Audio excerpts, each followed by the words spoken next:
An urban renewal is in full effect in Columbus for the Scarlet and Gray. But the Buckeye redevelopment plan is oh so leery today of the Knights of UCF. Welcome to the Horseshoe in Columbus, Ohio. It's the Buckeyes and the Knights, an ESPN college football presented by 5 Hour Energy. Both UCF and Ohio State coming in 1-0, both impressive offensively, scoring over 50 points in their season openers last weekend. On the sidelines for Ohio State, Urban Meyer in his first year with the Buckeyes has a couple of national championships on the resume on the road back home to Ohio State, where he started out as a grad assistant.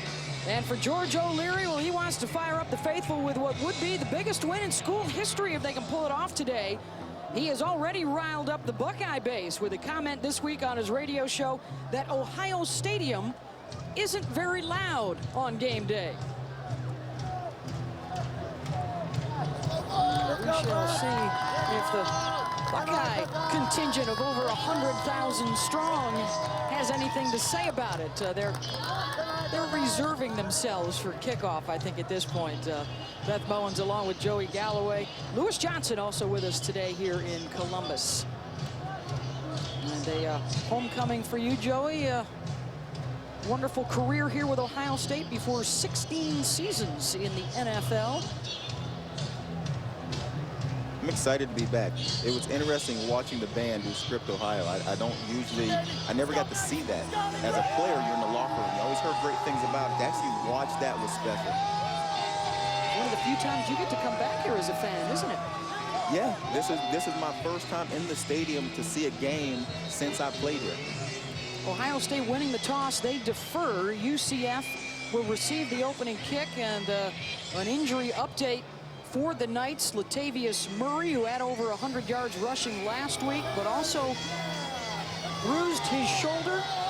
We are told he will not be available today. Storm Johnson, the transfer from Miami, will get his first start today.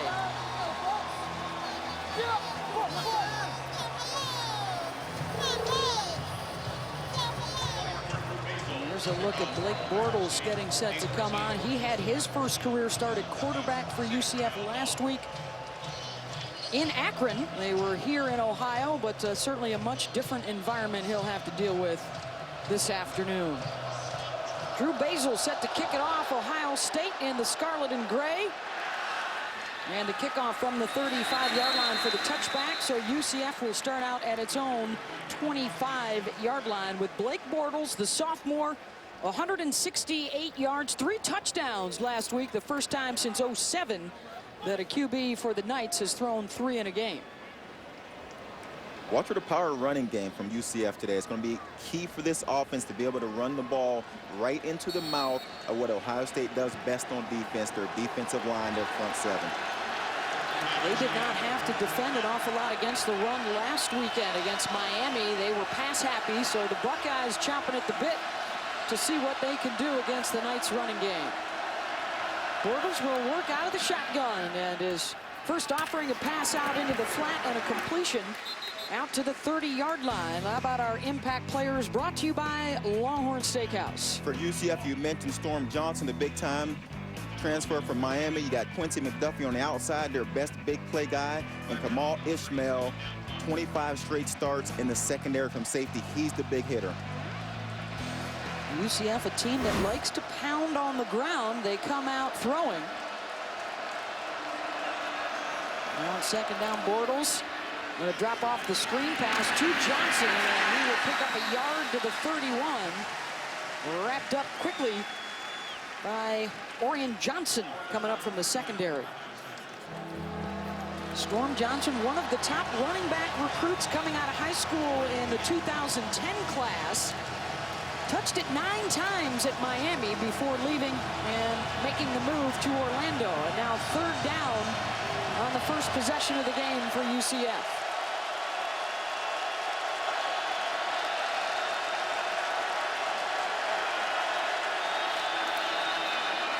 Bortles gets it underneath for the completion. And the quick whistle, a penalty flag before that pass left Bortles' hand. There's movement up front. 72 on the offense. 5-yard penalty.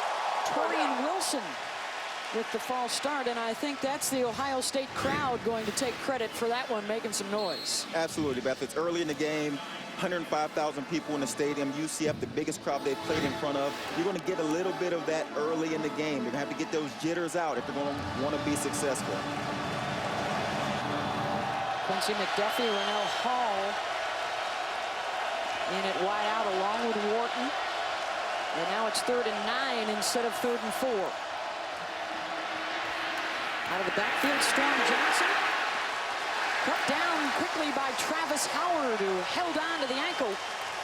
And the punting unit will come on for the Knights as the Ohio State defense holds on the first possession of the game. That's where the 5-yard penalty hurts you, Beth. It was 3rd and 5 or so. They get a 5-yard penalty, turns into 3rd and long. Defensively, you can sit back. You can give up the underneath throw, let them get a catch underneath, and let Howard come up and make that kind of tackle, and now they have to punt the ball. Travis Howard, the senior from Miami, the injured Buckeye. He had a couple of interceptions in the win last weekend. And he just made that last tackle, and he is the Ohio State player a little slow to get up.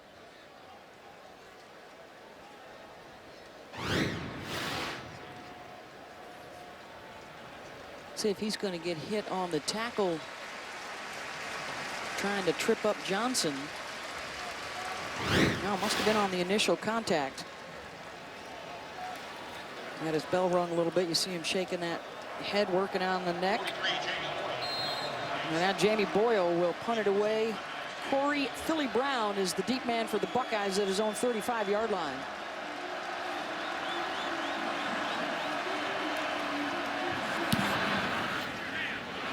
Brown coming near side, makes the fair catch, and will let it head out of bounds around the 30-yard line for Ohio State. And Braxton Miller, who set an Ohio State quarterback rushing record last week with 161 yards, breaking the old record set by Cornelius Green back in 1974.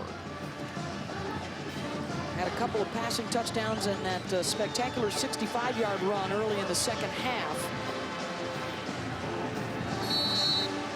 Setting his sights on a UCF defense that was stingy last week in their opening win. Carlos Hyde is the offset back.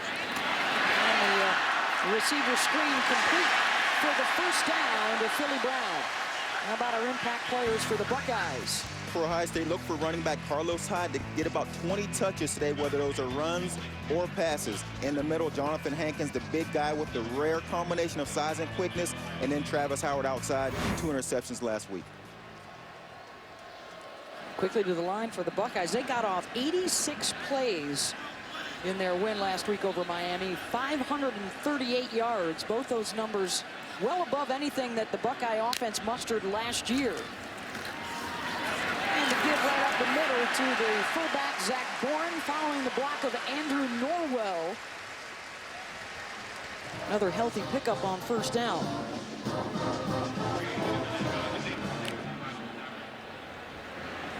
Again, Braxton Miller will check to the sideline on 2nd down and 2.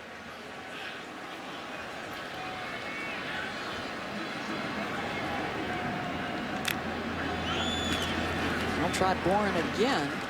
Runs right into Plummer at midfield, close to that first down marker. This offense the last 7 years has averaged 69 plays a game.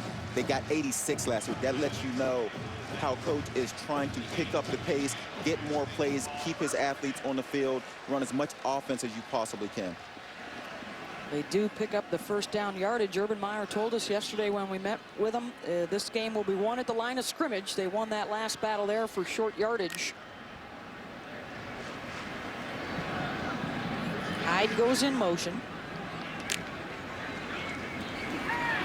To the air for Miller, and the catch again made this time by Devin Smith. A.J. Bouye on the coverage. Joey, one of the things the Buckeyes wanted to do was get out to a much better start this weekend. 4 drives and 4 punts in the first quarter last week. Yeah, as a goal, they would like to score in these first 4 drives, and they're starting off really good so far. 2 completions for Miller, nice easy throws. I think those are throws that can get your quarterback on track. You've seen UCF do the same thing with Bortles. Nice easy 5-yard throws, get a quarterback on track. A couple of tight ends with Spencer and Brown to the near side. Hyde went the wrong way, and Braxton Miller will improv and pick up the first down yardage. Victor Gray with the tackle, a gain of 8, and Miller made that happen all on his own. And that's where Miller is special. The play breaks down, miscommunication does not matter. He's that type of athlete, can still make a positive gain out of a bad play.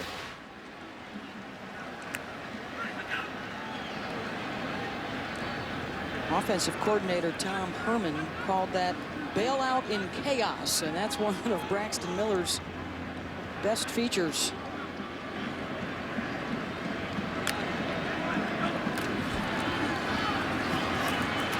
The delivery this time to Hyde, who bounces off one tackle, picks up a couple. And on this first drive of the game for the Buckeyes, and it has been a bit on the quiet side thus far. Sort of wait and see for Buckeye fans after that comment made by Coach O'Leary this week. Very quiet, Beth, but Ohio State's on offense. You're going to get a little quieter crowd. That we need to hear Braxton Miller clap his hands and start the play.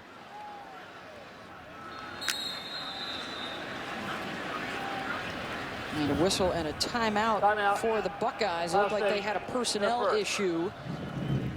So we'll take the timeout with them. 9:42 to go early in Columbus.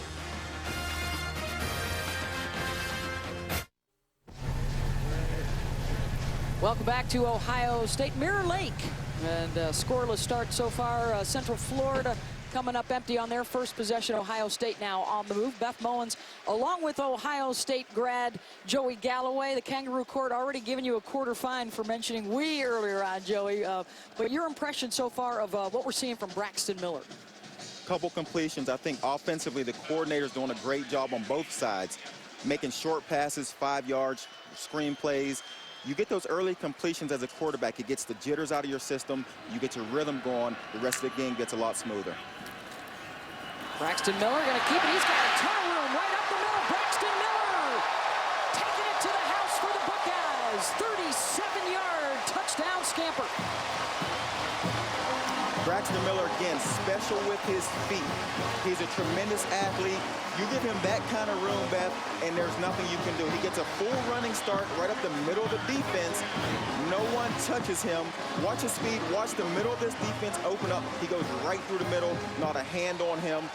He gets a full head of steam coming at you as a defensive back, Beth. There's not much you can do to stop him.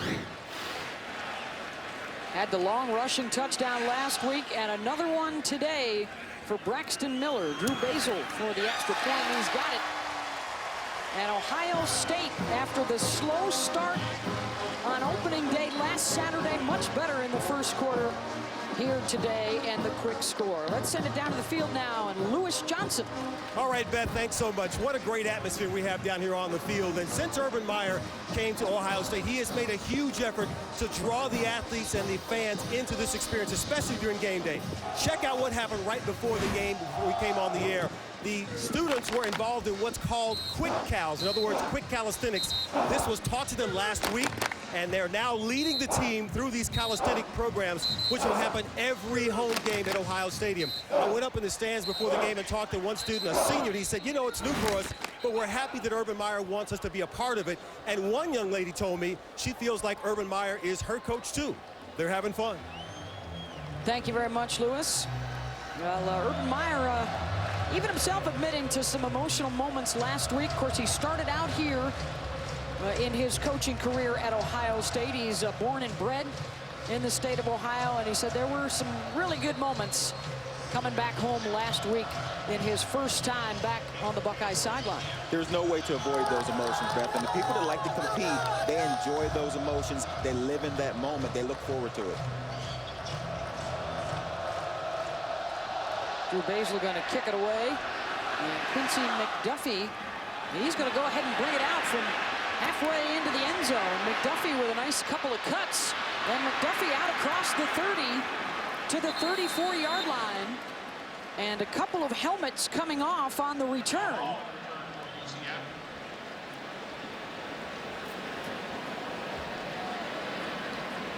And there was also a penalty flag down.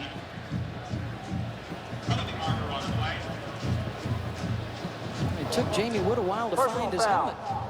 21 on the kicking team. Participating without his helmet, 15-yard penalty, first down. Well, one of the new rules this year, once your helmet comes off, you are not allowed to continue in the play. You have to stop.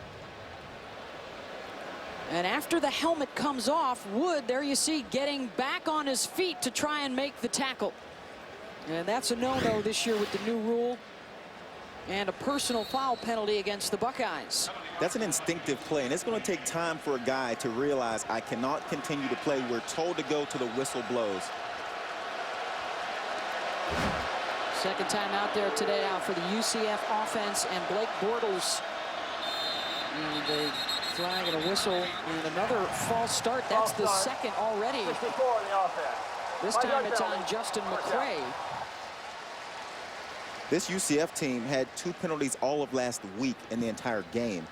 They're not used to being penalized as a team. That's too early on. Maybe it's the jitters. The crowd hasn't been that loud so far, but you're still at Ohio Stadium. You're still playing in front of 105,000 people.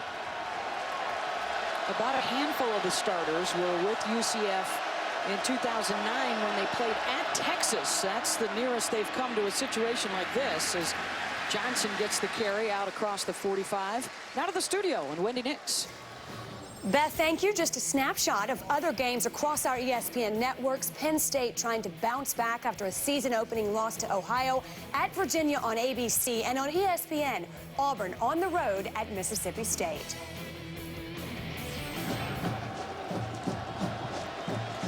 Thank you, Wendy. 7-0 Buckeyes. A touchdown scamper from Braxton Miller.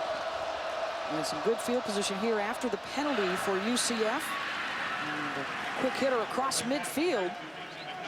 Quincy McDuffie with the grab. And here's what's coming up tonight on ESPN and ESPN2. First at 7 o'clock, Washington at LSU. And then Georgia and Missouri, 7:45 on ESPN2. The debut for Missouri in the SEC. Both games are also available live on the Watch ESPN app. 3rd and 4.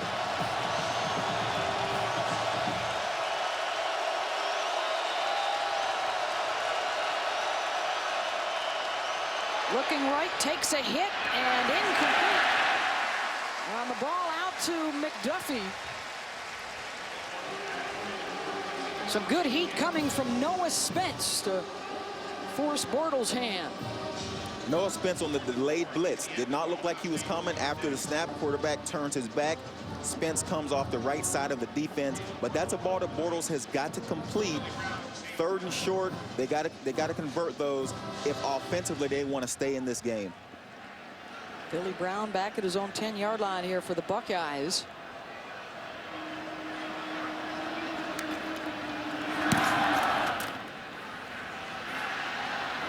And the fair catch made at the 12-yard line. That's where Ohio State will have it after the 34-yard punt from Jamie Boyle. And it turned into a nice day here in Columbus. A 7-0 Ohio State lead. ESPN College Football is presented by 5-Hour Energy, hours and hours of energy, and in part by Ally Bank. Your money needs an ally. And AT&T, the nation's largest 4G network. AT&T, rethink possible.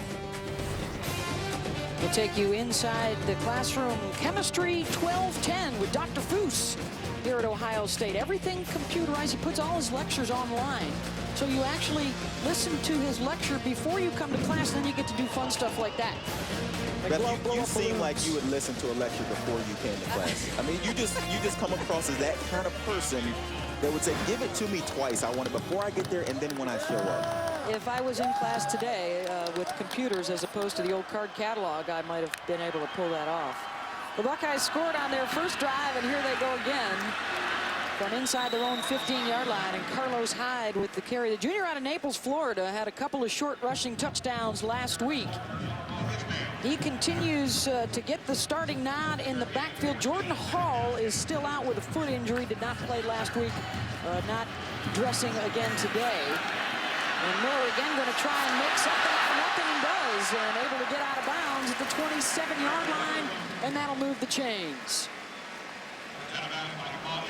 Coach Meyer talked about the amount of times they want Braxton Miller to run the ball to be around 15 to 17 total carries in a game. And you can see with his feet, he is special. Change direction, makes a guy miss in the hole. And once that happens, when you have him contained, he makes a guy miss. He's dangerous in the secondary.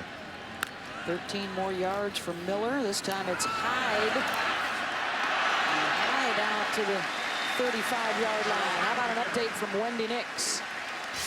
Beth, thank you. It's a Taco Bell studio update. Miami making its first trip to Manhattan, Kansas, but Kansas stayed on the board first thanks to Colin Klein, who led the FBS in rushing touchdowns last season for quarterbacks. 7-0 K-State. Thank you very much. Hyde with another short gain. Well, there's Colin Klein. He had a couple of passing touchdowns last week for Kansas State. Now doing it with the feet. Troy Davis on the tackle for UCF. And one of the important things, obviously for any team that's an underdog coming on the road, the coaches told us how critical it would be for them to hang close early and not let the Buckeyes get too far out. No bunch, 3 wide receivers left. And now Philly Brown into the backfield.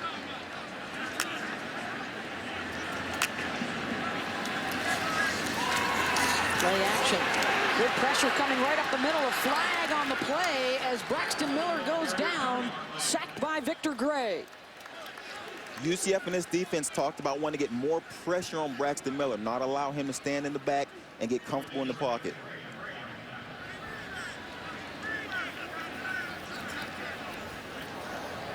Holding, 79 on the offense.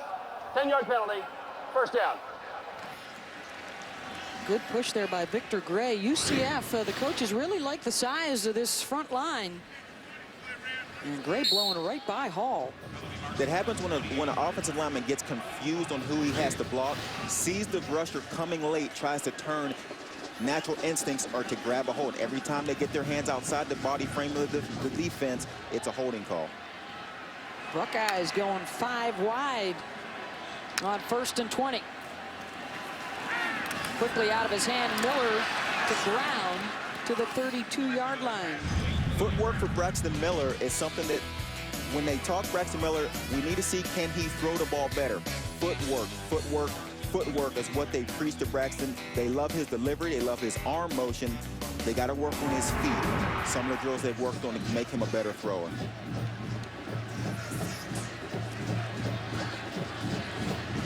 Now on 2nd down, Miller. Bryante Dunn, the true freshman, joining him in the backfield.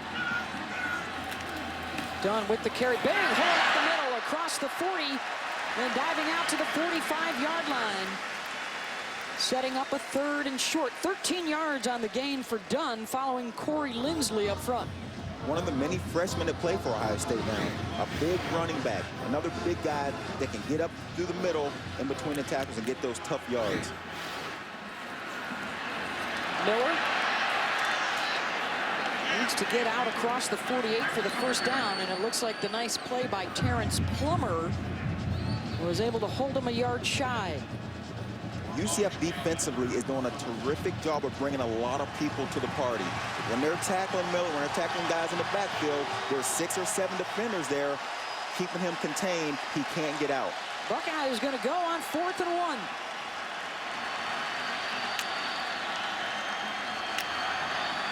Miller designed run all the way, and he is cut down by Jonathan Davis. Jonathan Davis led UCF in tackles for loss last season, Beth. You can see why. He's a tremendous athlete, reads the play, and shoots after the ball. Stands just 5'9", does Jonathan Davis, but terrific leverage coming off the edge and able to take out the legs of Braxton Miller as the Knights hold on 4th down.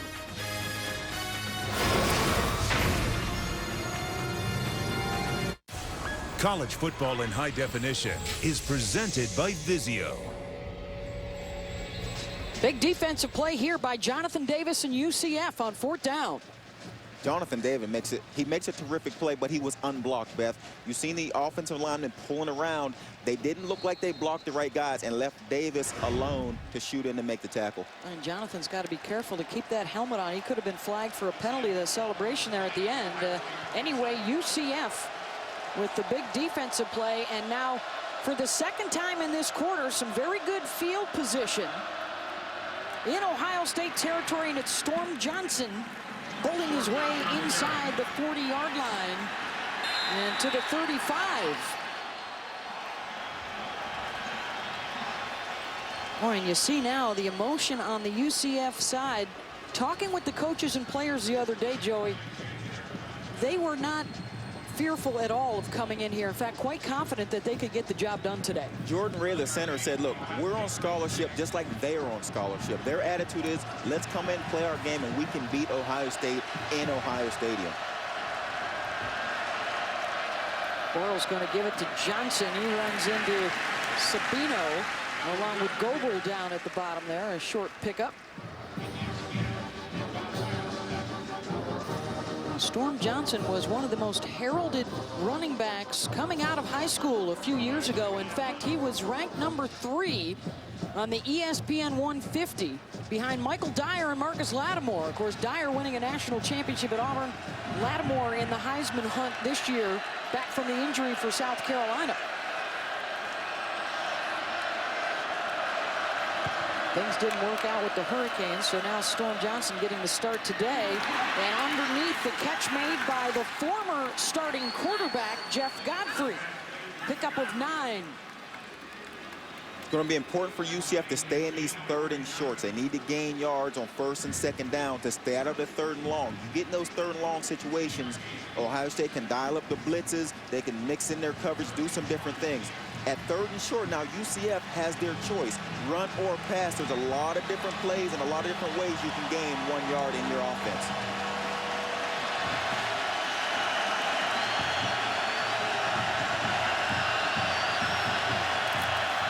Bortles, he's going to keep. Gets to the 25-yard line, and the spot looks good enough for the 1st down yardage. Curtis Grant with the tackle. And it is 1st down Knights. Beth, there's a lot of seniors on this UCF team. They're used to playing. They're calm, they're collected. You can tell in their attitude when you talk to them, they don't mind the pressure. Almost as if they felt disrespected when you asked them questions about coming here, playing in front of this kind of crowd on national TV. Their attitude is great when you talk to them. Johnson the lone setback, Wharton the motion man. And quickly out to Godfrey, and he's going to throw it the other way, looking for the end zone, and a penalty flag down at the goal line on the coverage of Travis Howard on J.J. Wharton. And as we mentioned a moment ago, Jeff Godfrey is a former quarterback making the throw down to the end zone. Pass interference. The defense. It's a 15-yard penalty. 1st down. Beth, when you have quarterbacks playing wide receiver, you know that they are dual threat guys. They can catch the ball, but they can also pass the ball. Quick shot out to the left to Godfrey. Pass to the end zone. I mean, when you have a quarterback, not only do they play receiver and they know the offense so well because they've done it from the quarterback position, but they're also dual threat throwing passes. You have got to respect the receivers when the quarterbacks have the ball in their hand. And they've got not 1 but 2 former quarterbacks playing wide receiver today. Neither in the game right now. Johnson taking the handoff. A couple of hard-fought yards to the 7-yard line. Garrett Goebel with the tackle. UCF talked about missed opportunities, Joey, when they watched Miami game tape against Ohio State. They think they can cash in on some of those, and here's their first chance. Absolutely. Inside the red zone, this offensive line is holding their own versus this very tough defensive line from Ohio State so far. Then they've been able to get the tough yards inside. Including the McCray twins, Jordan and Justin, on that right side of the O-line. That's where Johnson is headed, loses his footing back out at the 11-yard line. This sets up the 3rd and long, Beth, and we just talked about it a little bit. 3rd and long versus a tough defense. There aren't many plays in your playbook to get 10, 11 yards, and it gets only tougher inside the red zone because your defensive backs don't have to back up that far. This is a dangerous territory for Bortles and this UCF offense. Not make a mistake. You want to get points on the board. You'd love to get a touchdown, but do not make a crucial mistake and take your opportunity to score out of the board.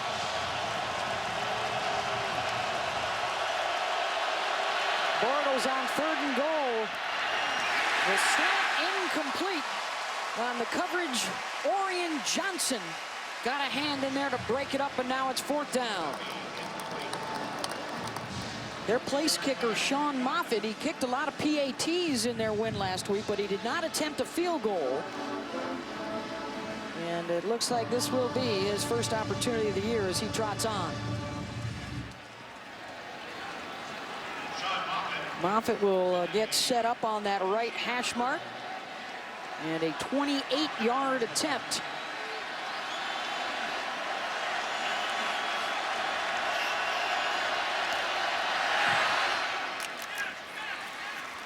And Moffitt splits the uprights. Central Florida on the board, 7-3. Buckeyes with the lead. Let's check in with Wendy. Beth, thank you. We check in on Penn State at Virginia. This game on ABC. Matt McGloin to Kyle Carter. His first career touchdown, and the Nittany Lions on the board leading Virginia 7-0. Meanwhile, Kansas State has scored again. Colin Klein with his 2nd rushing touchdown this afternoon, leading Miami 14-0. Thank you, Wendy. Will UCF able to take advantage of that big stop on 4th down, and they get points on the board? Let's check in now with Lewis Johnson. You may remember a few moments ago after that 4th and 1 stop by the Central Florida defense, when they came to the sideline, their defensive lineman, Victor Gray, was really the one leading that emotional charge as the coaches worked the grease board, trying to figure out how they could continue that good defense. And an interesting fact, here in Ohio Stadium with all these folks, the folks sitting behind the Central Florida bench were very quiet. Beth? That's been a lot of fun for the fans over the course of the last couple of days, going back and forth about how loud it is or isn't here at Ohio Stadium. A 7-3 lead for the Buckeyes, and the kickoff headed in the direction of Devin Smith. He's going to bring it out of the end zone, hurdling a couple of guys out to the 26-yard line. Now, with 5 seconds to go in the first quarter, Joey, you've played an awful lot here at Ohio Stadium. What are your thoughts on the loudness factor? You know what, Beth? I have found that it depends on who you're playing against. I mean, there were games when we played when Michigan comes to town, when Washington came for a night game. I mean, the crowd was nuts, and you couldn't hear anything. Today, Coach O'Leary is right. So far in this game, the crowd has not been very loud. Braxton Miller gave them something to cheer about earlier with a 37-yard touchdown run, and now is going to drop it off to Jeff Hireman, the tight end, for a 9-yard gain. Terrence Plummer with the tackle to end the first quarter here at the Horseshoe. 7-3. Buckeyes with the lead over the Knights.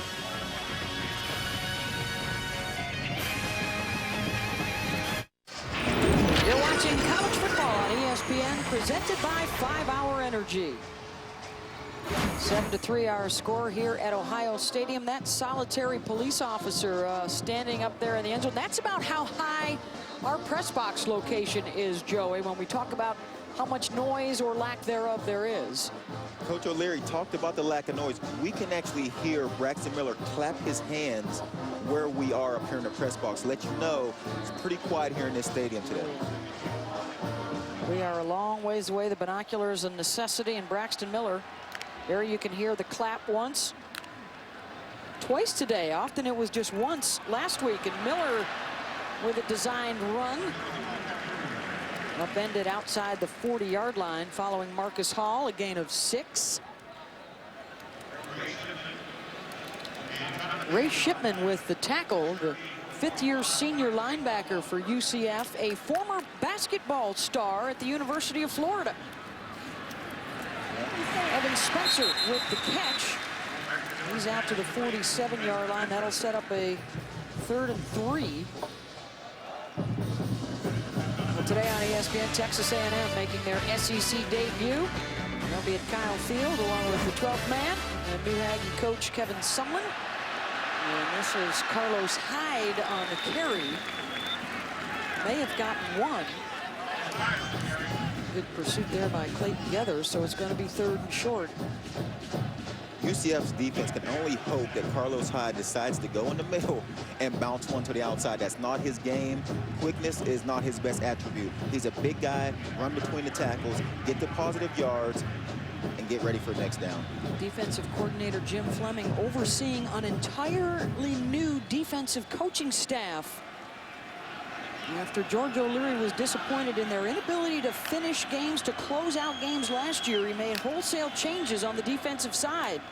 Hyde, and he's got a couple of defenders right there waiting for him, and he is stopped short of that 1st down. Terrence Plummer and Troy Gray got to him quickly. Big decision here, Beth. Now, last time it was 4th and 1 in this area, Ohio State went for it. We'll see what Coach Urban Meyer decides to do this time. They got stopped, gave UCF short field, and they scored a field goal off of it.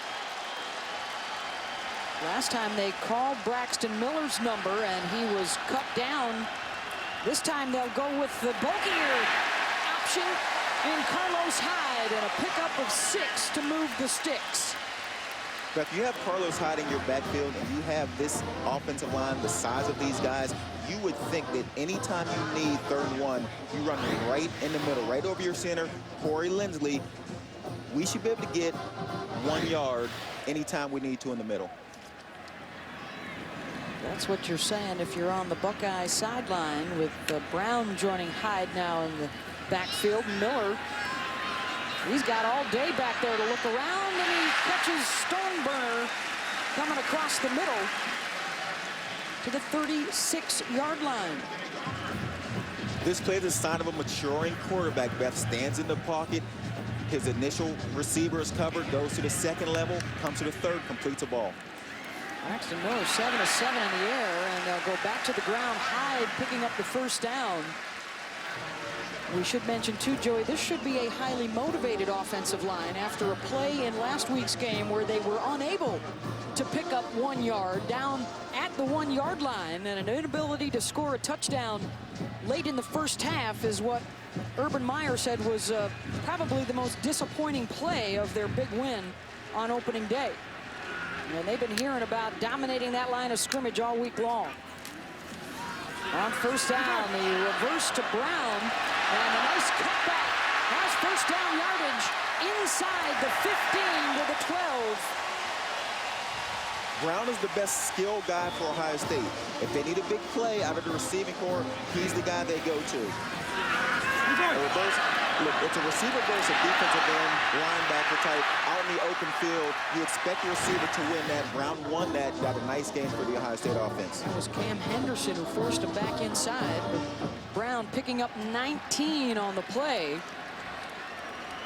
Buckeyes can get a 1st down here at the 2-yard line. Miller gonna keep it. Diving to the 6. Wrapped up by Terrence Plummer coming from that middle linebacker spot.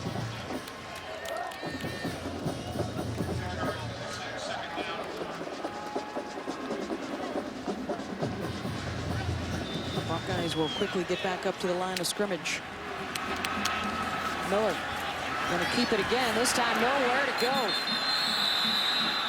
The Knights winning the battle on the edge on that right side. Kamal Ishmael, perhaps their best defender, making the play. Ishmael leads this team in tackles all of last season and last week. He's a tackling machine. They expect him in open field to be able to make those tackles. Senior, a 4-year starter, making the play. This is the 12th play of the drive here for the Buckeyes. They started out on their own 26-yard line.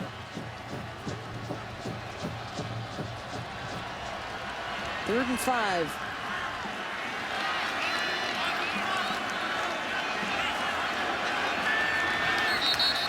Miller trying to change things up, and the play clock winding down to 0, but the Buckeyes just do get the timeout in time. That is their 2nd.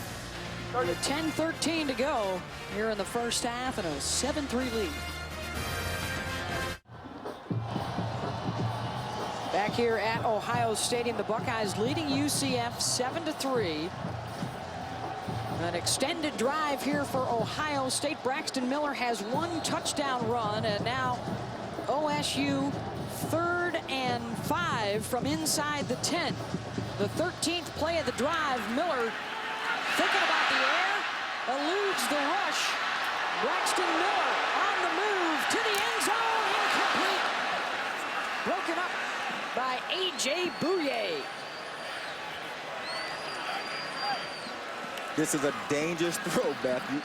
You're rolling out to your left as a right-hand quarterback and throw back across your body, Beth. This is a dangerous throw in the end zone. Bad things could have happened here.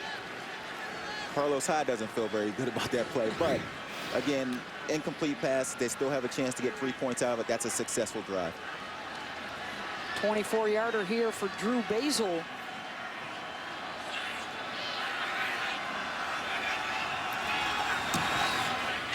And he's got the field goal through. Under 10 minutes to go here in the first half, and a 10-3 lead for Ohio State today at the Horseshoe.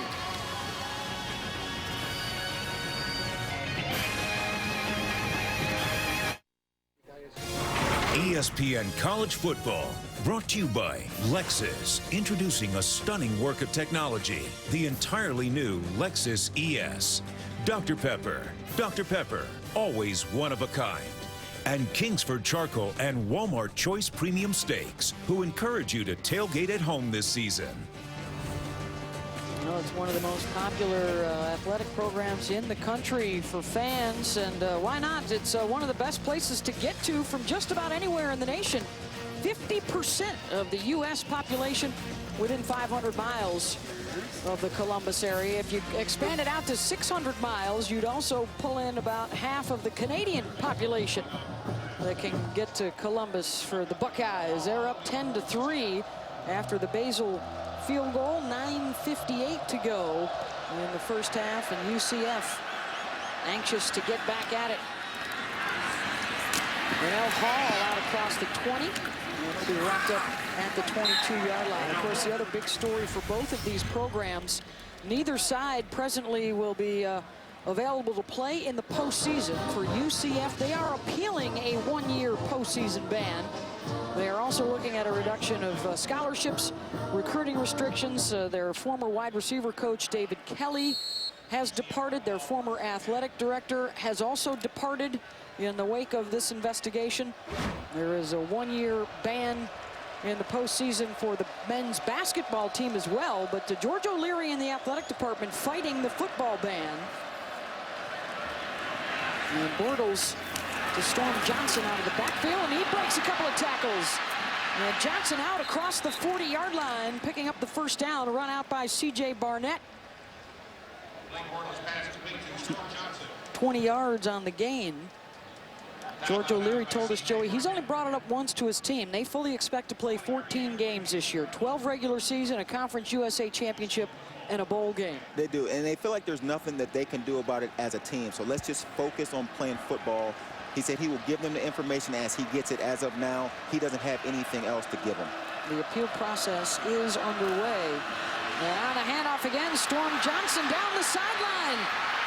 Stays in bounds to the 10-yard line, caught by C.J. Barnett. And a run of 48 yards for Johnson. Storm Johnson brings the big playability to this offense. Watch him avoid going out of bounds, turns this corner, keeps it tight, and turns this into a big play. Christian Bryant, third leading tackler on this defense last season for Ohio State, has got to find a way to make that tackle. He was unblocked, Beth. This defense expects him to make that play, and if he doesn't, then Storm Johnson can reel off these big runs. Great footwork, stand in bounds, shoulders upfield. Big run for UCF, again in scoring position. Storm Johnson will take a breather after the long run. Bryn Harvey in the backfield with Bortles, and he'll get the touch. And he runs right into Ryan Shazier, who's waiting for him. Second and goal. Well, our first glimpse at Storm Johnson. We talked about This youngster who started out his career at Miami was one of the top running back recruits in the nation coming out of high school. And his big gainers setting up the Knights. Second down, key down in this drive, Beth. They have got to get positive yards to keep third down in a short situation. Last time, third and long, they were not able to convert in the red zone, ended up with a field goal. Bortles, good protection, fires inside the 5 to Reese with the catch, and a flag down on the near side. Josh Reese, the sophomore from Miami, with the grab. Got it spotted right now at the 2-yard line.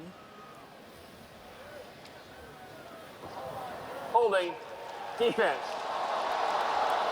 Penalty be half the distance, second down.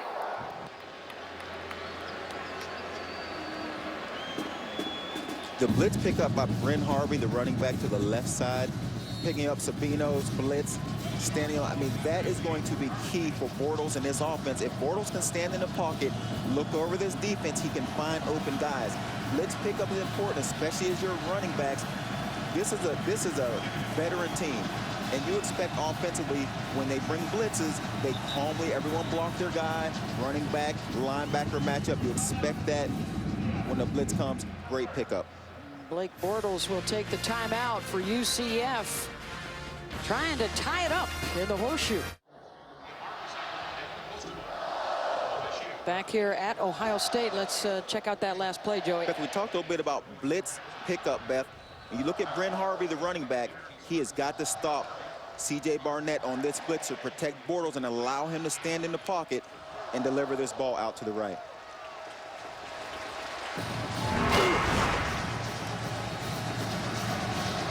Fickle trying to shore up that defensive unit, the coordinator for the Buckeyes.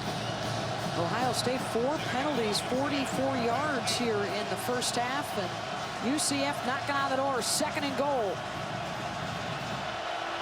Harvey, the deep back in the eye, and he will get the call. Bryn Harvey running into Bryant at the 2-yard line.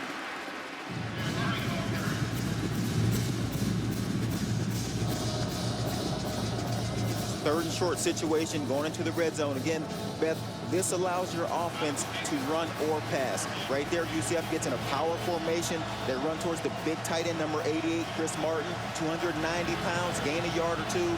Now, offensively, they have the option to do whatever they want to do. I think they'll run it, Beth.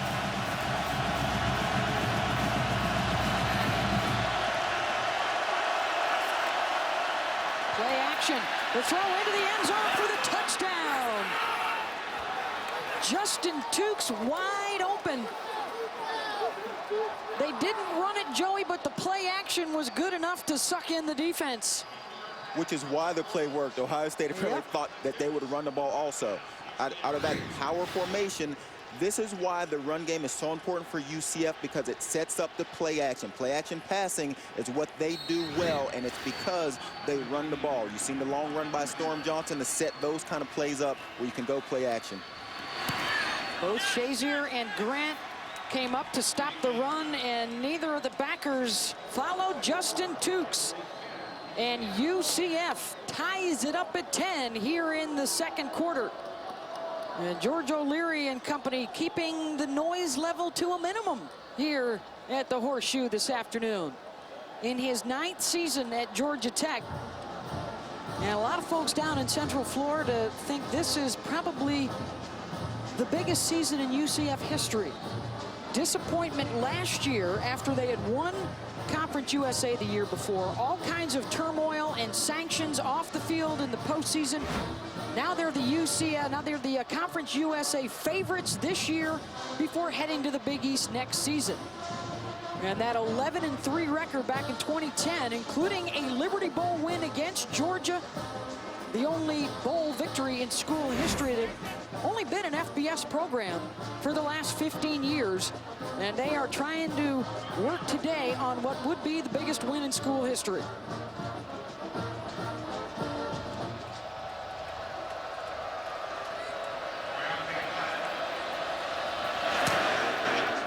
On the kickoff, And that one will go out of bounds. And some good field position coming up here for the Buckeyes as we take a look at our Saturday menu, brought to you by Applebee's. And Joey, what is particularly appetizing from that menu? Be interesting to see if Syracuse can bounce back after a tough loss to Northwestern last week. USC coming to town. They're coming all the way east. We'll find out what kind of team they have. You heard great things about their offense at USC. Let's see what kind of defense they have when they have to go against Ryan Nassib at Syracuse. I think Matt Barkley and Marquise Lee both want to go back to New York in December, too, for the Heisman Trophy presentation. They might try and put up some big numbers under the bright lights of the big city. Bryante Dunn along with Brown in the backfield, and it is the keeper from Miller. No gain. Let's send it to Wendy Nix.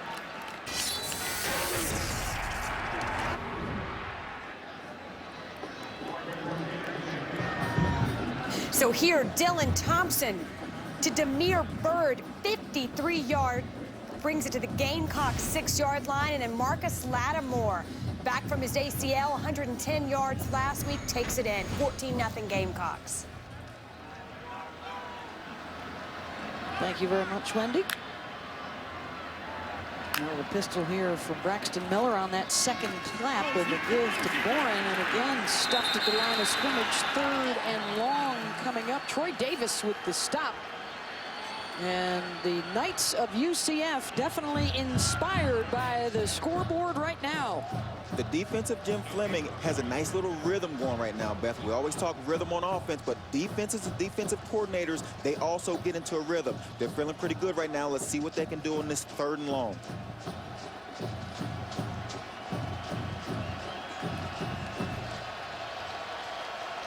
Setting up for the 3-man rush for UCF.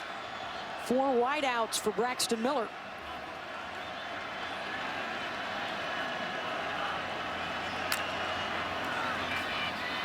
Miller looking in the direction of Philly Brown the whole way. They're now going to tuck it and go with it. And takes a hit on the sideline, and he was going to be a yard short of the 1st down. And Jonathan Davis may have just given it to him with a late hit. Personal foul. 11 on the defense. 15-yard penalty. 1st down. Instead of getting possession, possibly, they keep Braxton Miller on the field. Beth, again, another penalty for UCF. These are not the kind of plays that UCF is used to, especially on the defensive side of the ball. George O'Leary, a great defensive coach. Jim Fleming, defensively, they do not get penalties. That's a huge one there when they had a chance to put Ohio State into a 4th and short situation where they had success earlier in the half. Boy, that's the same guy, Jonathan Davis, who made the huge play on 4th down earlier in the game. And the miscue there, and Braxton Miller, after that hit on the sideline, is not in at quarterback. Kenny Guyton was out there. Braxton Miller's helmet came off on the late hit, had to sit out a play. Again, the helmet off rule, there were 26 helmets off in the Big Ten last week. Again, we see one here. These are big moments in games where guys are losing their helmet and have to miss a play. You call in your backup quarterback who has to come in cold and run a play because your helmet came off.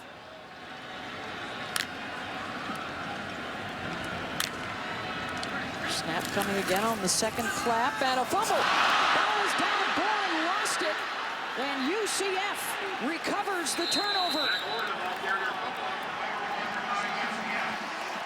E.J. Dunston knocked it out. Kamal Ishmael picked it up. And for a team that struggled to take it away last year, that is already their 5th takeaway of the season. Boren, your fullback, has got to squeeze this ball. There's nothing more important offensively than the football itself. Doesn't have both arms on the ball. Ball comes loose. Another huge play for the UCF defense. Now let's see if this offense can keep the momentum on their side. Scored a touchdown on their last possession, and Blake Bortles throwing it out into the flat to Quincy McDuffie. And a lot of work for McDuffie to pick up a pair out to the 45. Now the turnover going to the Knights. They forced 4 last week, excuse me, 3 fumbles and an interception. All of last season, they only had 15 takeaways. And that was one of the reasons why George O'Leary turned over his entire coaching staff. Said, that's not good enough. We have to have playmakers on both sides of the ball. He got one here in the first half. E.J. Dunston forcing the fumble.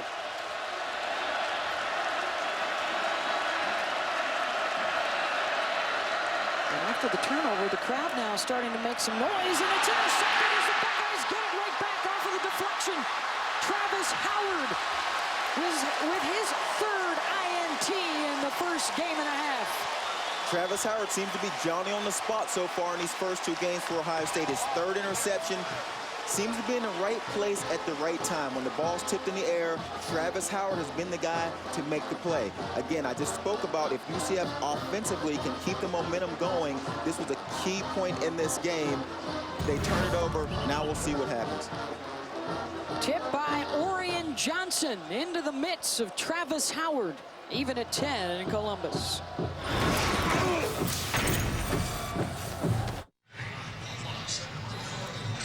Back here in Columbus, 3:18 to go in the first half. Central Florida even with Ohio State. Let's get down to the field and Lewis Johnson.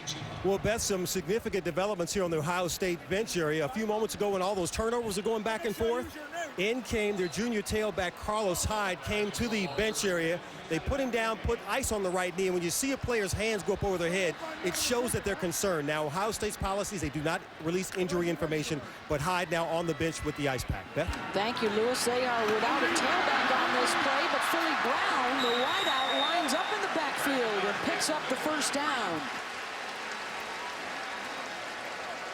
14 yards on the gain as Hyde puts the towel on the head. Never a good sign for an injured player on the side.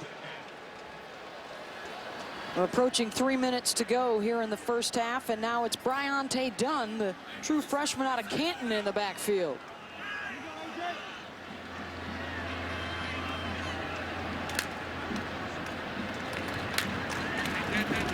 And movement from Bourne on the left side, the fullback with Victor Gray coming across. False start. 74 on the offense. 5-yard penalty. First down. Well, we got a couple of games for you on ABC and ESPN today. Matt Barkley and the Trojans going to New Jersey to take on Syracuse. And Arnold Robinson trying to get Michigan back on track after the opening day loss to Alabama. They will face Air Force up at the Big House. Both games available nationally on ABC or ESPN2. Check your local listings. It's afternoon football presented by Buffalo Wild Wings. After the 5-yard penalty, 1st and 15, Miller to the air. Devin Smith gets it inside the 30, wrapped up by Bouye and Ishmael. That's the first catch today for Devin, who had that spectacular touchdown grab, the acrobatic one-hander in the end zone last week. The give to Bourne. He's about a yard shy of the first down marker. They want to try and get his confidence back after the fumble on his last touch. Let's take you back to last week, and Devin Smith, the first touchdown of the year for the Buckeyes, a memorable one, Joey. Tremendous catch. Big hand receiver, can always scoop the ball, cup it with his hand, and bring it down. Kamal Ishmael securing Miller at the 24-yard line, very close to the marker, all the way across the field, and the officials will want to bring the chains on to check it.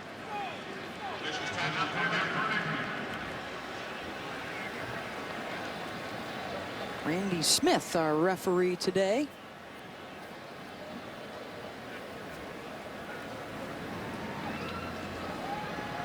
For a couple of teams that both put up 50 points or more in their season opener, obviously a bit of a step up in competition for both sides. A touchdown and a field goal apiece here in the first half. I don't think either team expected to put up 56 points coming in. Now, they would like to, but I think they both knew that these defenses were better than that. Miller able to get the nose of the ball across, and a first down for the Buckeyes. Good news short term, but long term, that's not a good sight for Buckeye fans. Starting tailback Carlos Hyde with the right knee wrapped in ice is headed down the Ohio State sideline for some more treatment. With Jordan Hall already missing from this Ohio State offense at the running back position. Both players on the field on the offense. 5-yard penalty. First down. You now lose Carlos Hyde. You start to get a little thin at the running back position. Breonte Dunn, a freshman, will get a lot of playing time. We may see Bourne run the ball a little more. We saw him put it on the ground earlier. He's got a number of carries already today, but the depth chart at running back is getting very thin now, Beth. As Hyde departs, that is now the 6th penalty of this first half for the Buckeyes. Option right, Miller keeps, and he is buried back at the 31. A loss of a couple. Great pursuit from Troy Davis to catch him from the backside. If you're going to try to stop the option, every defender has got to take their man and stick with their man. Do your job. Don't get nosy. The guy that's supposed to tackle the quarterback, have an extra guy for the running back, and that's how you stop the option.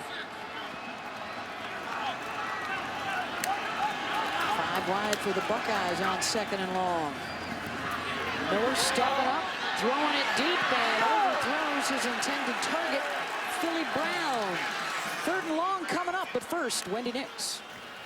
Beth, thank you. Coming up on the Discover Card halftime report, South Carolina quarterback Connor Shaw is out today with a bruised shoulder. Penn State looking to bounce back at Virginia, and our Saturday setup features 2 schools making their debut in the Southeastern Conference. I'm joined by Robert and Todd. We'll see you at the half. We're looking forward to that Wednesday. Wendy, Missouri, and Texas A&M debuting in the SEC. And on 3rd down, it's Miller, the keeper all the way, and he's got the first down. Miller inside the 10 to the 6. 1st and goal, Buckeyes, and a 24-yard run. With a hit by Clayton Geathers, and Miller slow to get up. Interesting call here by offense coordinator Tom Herman, but when you have Braxton Miller, probably the best athlete in the building today, can make a play with his feet. His 13th carry already, Beth, here in the first half, already has 100 yards. Yeah, their second, 30 seconds. The timeout called by the Knights. Jim Fleming and George O'Leary wanting to make sure all their ducks are in a row.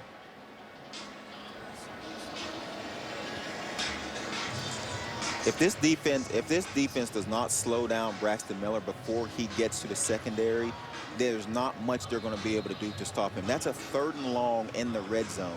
Defensively, you don't have that much area to cover, so you would think that someone in the secondary would be able to keep their eyes on Braxton Miller, and they didn't there. And that is a huge defensive breakdown by UCF, and you don't usually see that from Jim Fleming and George O'Leary coached defenses. 21 seconds to go in the first half, and George O'Leary and this defensive unit trying to keep it tied, headed into the locker room. 1 timeout left for Ohio State. We're on 1st and goal. Miller rolling left. Braxton Miller going to take it and score for the 2nd time tonight. Braxton Miller scoots in from 6 yards out.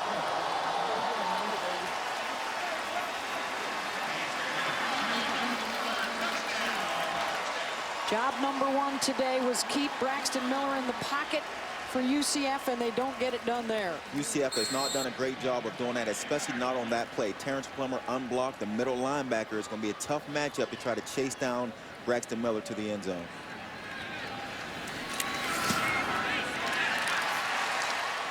Buckeyes and Basil boot it through. Points off of the Howard interception around midfield as Miller punches it in for the 2nd time. Braxton Miller over on that sideline had 161 yards rushing in the season opener, and he's got over 100 again today in the first half on 14 carries and a couple of scores. It's a little ahead of the scheduled 17 carries in the game, man. His legs have been the best weapon for the Buckeyes, who may be without starting tailback Carlos Hyde the rest of the way. He's left with an injury. Back to Renell Hall, who had trouble picking it up off the turf. Taken down at the 16-yard line with 10 seconds to go in the half.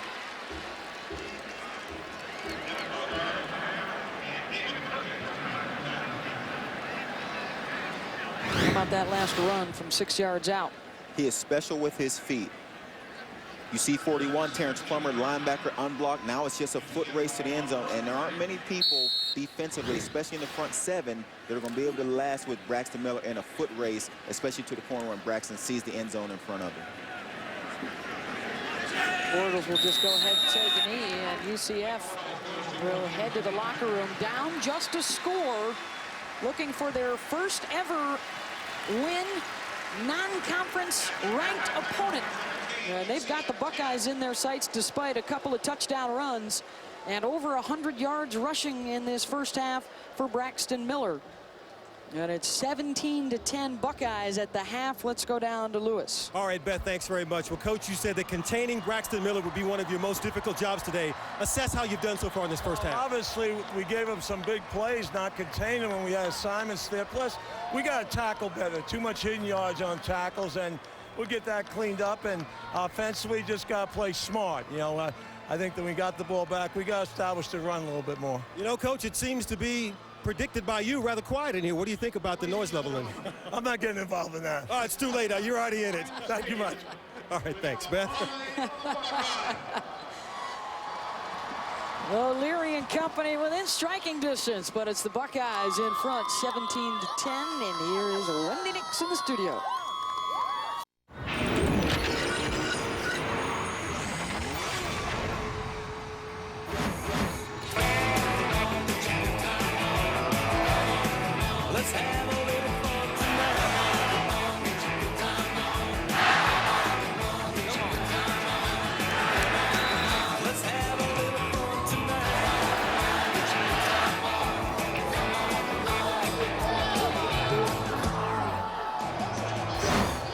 Braxton Miller wasn't the only one, but he was the most significant one in that first half. A couple of rushing touchdowns at Ohio State with the state capitol building nearby. The Horseshoe, Beth Mowens, along with former Ohio State Buckeye Joey Galloway, and Braxton Miller, 100 yards on the ground in that first half, Joey, including a couple of touchdowns. That's why he's in our Dave & Buster's playbook. Beth, we talked earlier about the work that Tom Herman has done with Braxton Miller on his footwork, but we were talking in the passing game.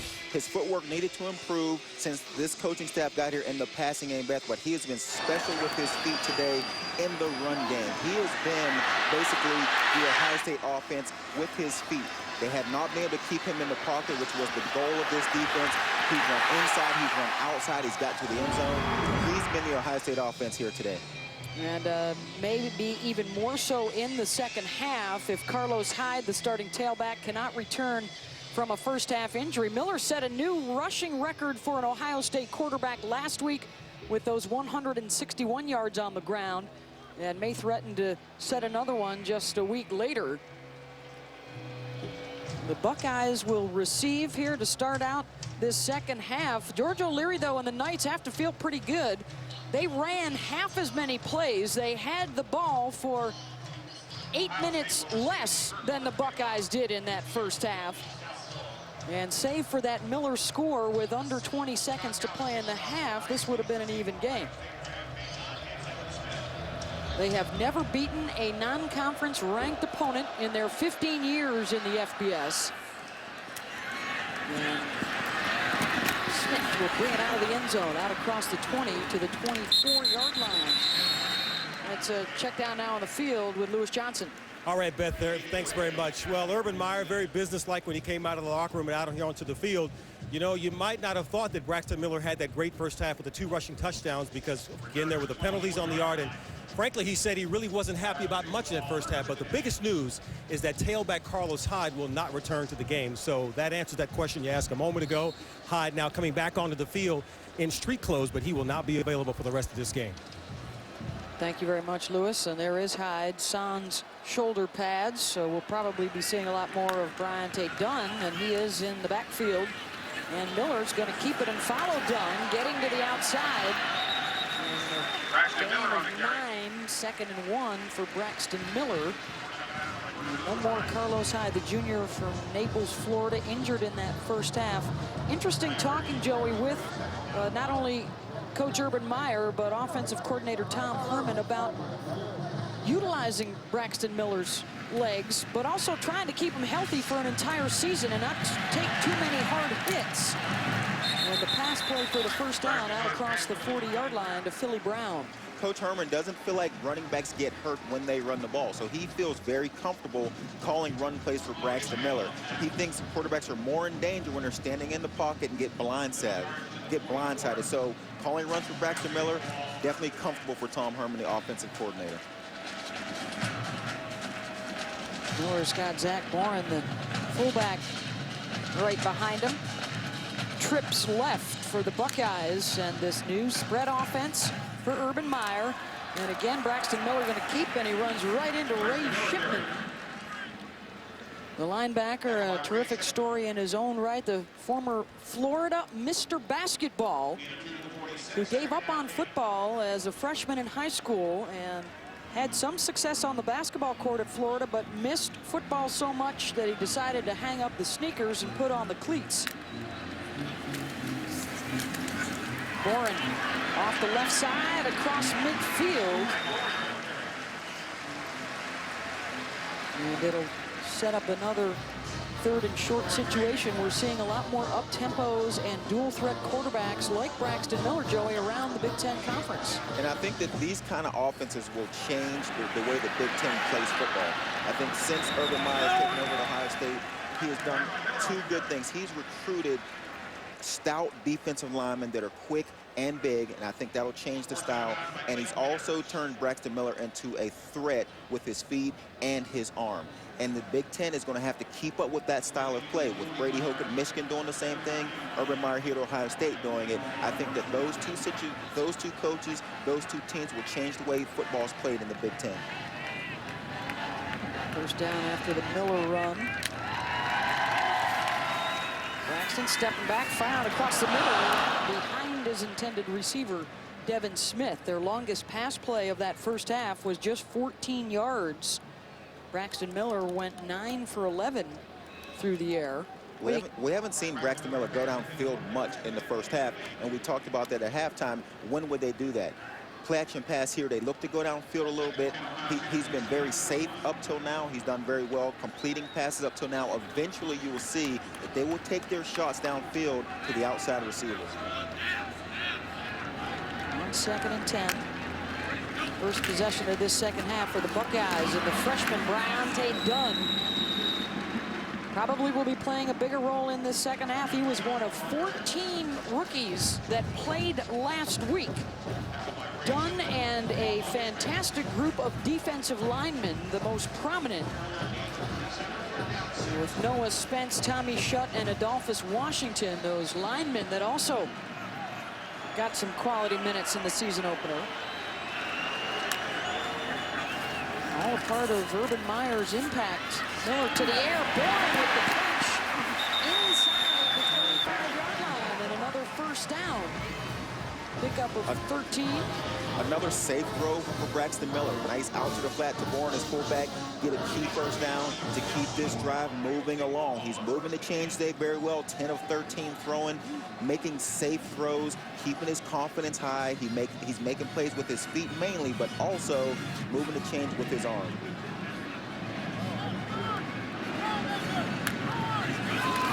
First down, Miller's going to keep. Wrapped up after the short game by A.J. Bouye coming up from the secondary. Of course, whenever you talk about Urban Meyer and coming back here to Ohio State, there are going to be comparisons to Florida and to the SEC, and bringing that style of play here. Can he be as successful with the 2 national championships while in Gainesville?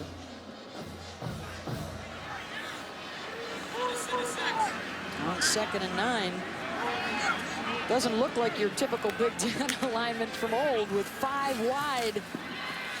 Miller to the air, and Smith has the catch to the 14-yard line, close to another first down.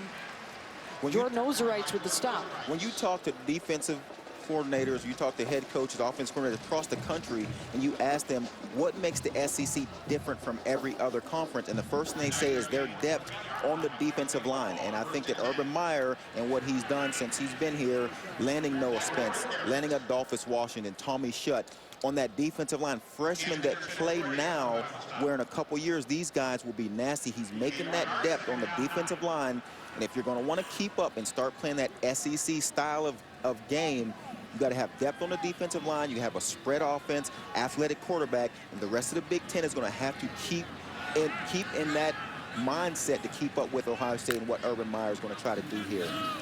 Miller. Hanging tough in the pocket, now on the run to the end zone. Touchdown! Jake Stoneburner hauls it in from 12 yards out.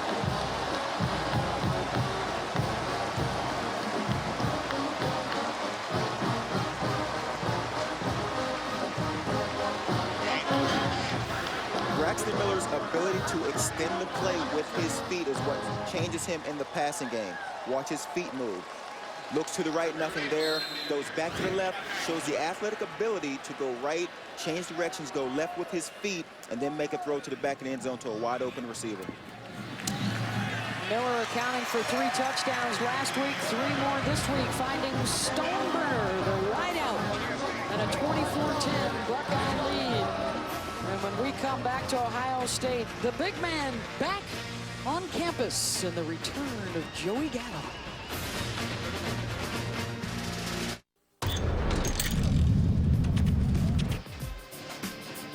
Robert Smith made the cut.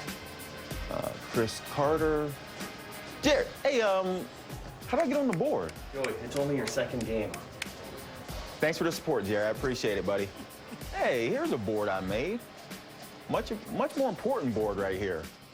Much more important. Academic excellence. 1994. Joey, you made the board that counts there. What were you, marketing major? Yes, I was a marketing major a few years ago, Beth. Just a few short years ago, I was here at The Ohio State University as a marketing major. Maybe next year, if we come back, you'll be on the broadcasters board as well. Beth Mowins along with Joey Galloway, former Buckeye great, 16 years in the NFL. Lewis Johnson also with us today in Columbus, a 24-10 Ohio State lead. First touch of this second half for UCF, and they will start at their own 16-yard line. Beth, I expected to be treated better when we came back here, especially after this show. Seriously, after what Syracuse did for your return last week. I had my own porta potty. Look at that. Isn't that This nice? is special, and I just thought that maybe I could get treated this well, but it just didn't happen, Beth. It didn't happen. Someday I maybe gotta in work season 2, this is only you'll my have second your game. own I gotta work portable okay. travel potty.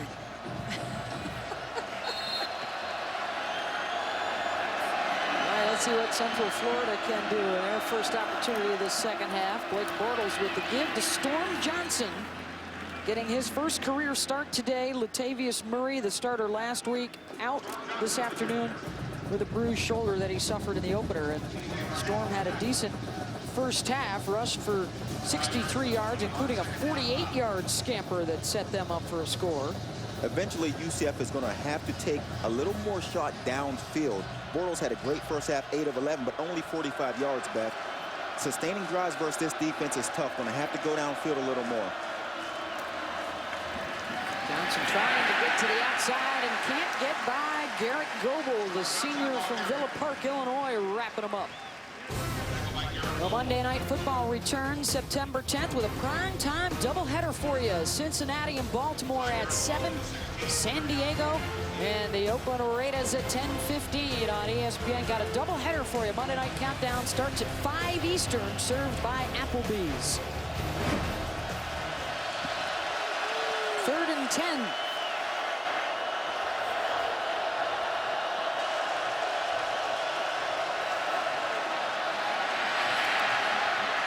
Bortles under duress, fires it back into traffic, popped up in the air, picked off. Second interception of the day for the Buckeye defense. And Etienne Sabino hauls in the ricochet. As a rule for a quarterback, Beth, you do not throw the ball late back across your body. Bortles does that here. This is his first year as a starting quarterback. Those are mistakes that young guys make, Beth. Against this defense, the way they fly around, you cannot make these kind of plays. And this game is starting to have that feel of desperation for UCF, and it makes you try to make these kind of plays. Ohio State returns all 4 starters in that defensive secondary. You cannot throw late across your body back there or something bad is going to happen. George O'Leary said the only black mark on Bortles is his willingness sometimes to try and be a cowboy and do too much. And that was the situation right there. And now Ohio State set up in prime territory, and Miller staying on the ground, and a 9-yard pickup for Braxton. Shoved out by A.J. Bouye.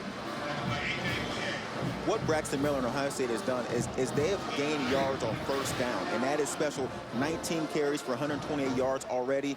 But what they've done is they've kept themselves in second and short, third and short, Beth. And when you can do that offensively, it just opens the playbook and keeps the defense off balance because you can run or pass. UCF unable to keep Braxton Miller in the pocket. Kevin Smith with a nice juke move gets inside the 10-yard line. First and goal, Buckeyes. They scored off of their one takeaway in the first half and now trying to do it again here off the interception. 15-yard pickup, that's the longest pass play of the day for the Buckeyes.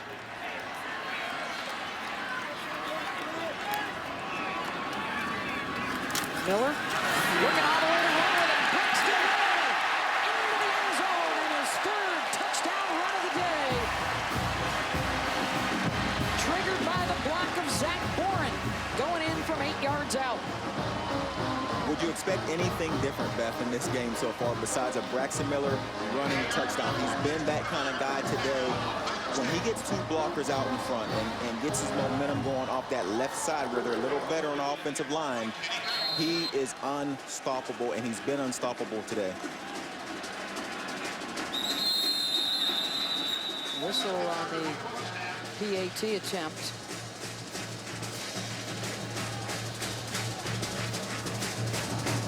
False start. 56 on the offense. 5-yard penalty. Driver down. 7th penalty of the day for the Buckeyes, and the numbers impressive for Braxton Miller.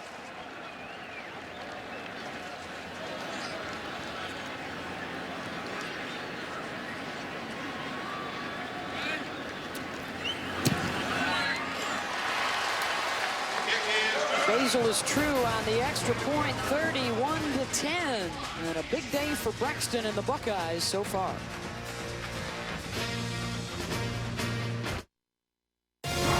ESPN College Football, brought to you by Taco Bell. Sometimes you gotta live Mas. And Spark Business Card from Capital One. Get more with double miles or 2% cash back. American Whistle, the only manufacturer of metal whistles in the U.S. right here in Columbus, opened up in 1956. They also provide the whistles for the officials around the college football landscape, as well as the Super Bowl. First whistle ever blown, by the way, during a football game by a referee back in the late 1800s. Beth Mowins, Joey Galloway, Lewis Johnson, and the striped shirts with those whistles ready to go.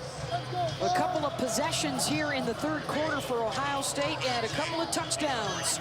A Braxton Miller pass to Jake Stoneburner and a Braxton Miller run from 8 yards out.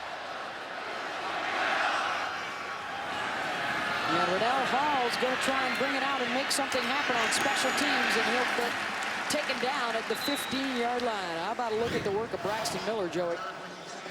Beth, Braxton Miller has been special today. Watch him freeze the box of defenders right here, Beth. When he freezes these guys and makes them stop their feet, you got Troy Gray, 57, just loses it. And if you're the quickest guy and you can make the guys around you freeze their feet, you know you can get your momentum started quicker than they can. And once they stop their feet, Beth, they don't stand a chance. And Braxton Miller has been that guy today. He has frozen everybody on this defense at one point in time today. Shortly thereafter, Miller took it into the end zone for the third time. He's got 144 yards, and Storm Johnson to the edge. And it takes a hit at the 20-yard line. To the studio and Wendy Nix. Beth, thank you. SportsCenter right now brought to you by Miller High Life. The Nationals have made it official, shutting down Steven Strasburg after a shaky start against the Marlins. Manager Davey Johnson made the announcement this morning. Strasburg went 15-6 and a 3.16 ERA in his first full season since ligament replacement surgery. Beth?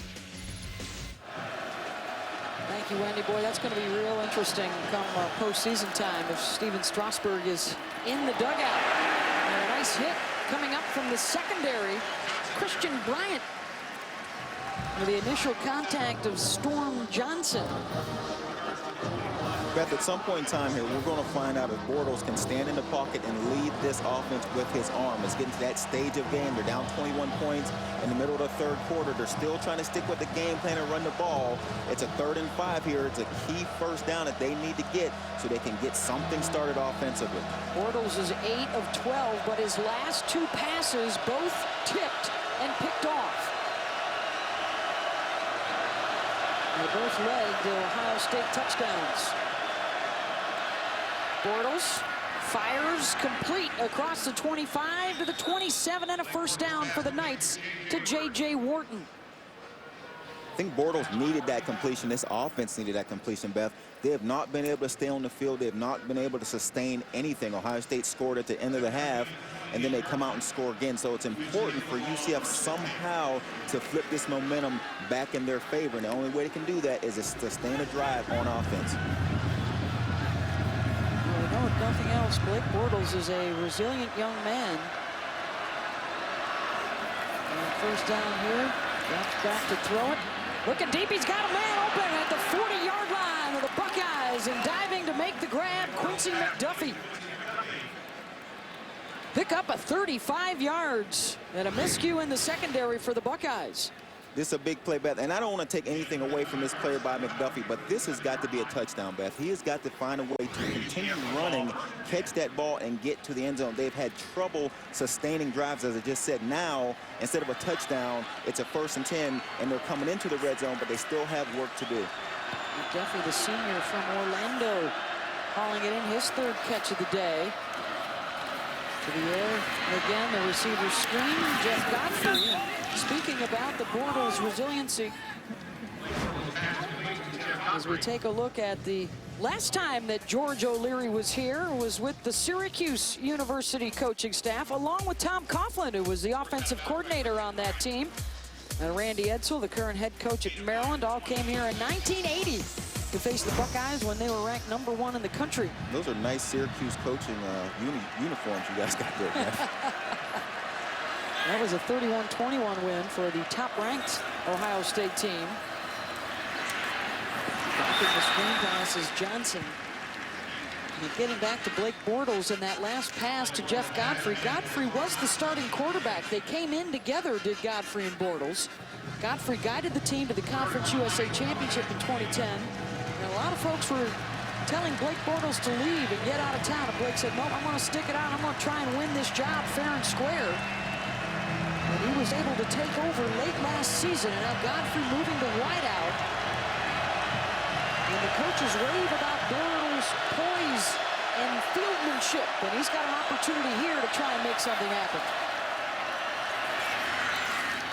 To give to Johnson, and they've got the first down yardage. Beth, you got to give credit to this UCF offensive line. Wilson, Goins, Ray at the center, McCray, the twin brothers on the right side. Bortles has not been sacked today, and anytime they've needed to get that tough 3rd and 1, 2nd and 1 yard, they have done it. First, the strength, the defensive line of Ohio State.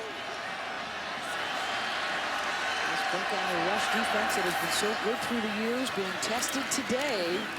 Good second effort here inside the 25. From Storm Johnson. Had 12 carries last year in his debut for UCF, and the coaches were impressed, but also knew that he was a Youngster who was a bit nervous, first time wearing the jersey, and they were hoping that he would settle down nicely today, and he has done just that, especially with the injury to Latavius Murray. Storm now 12 carries, 75 yards.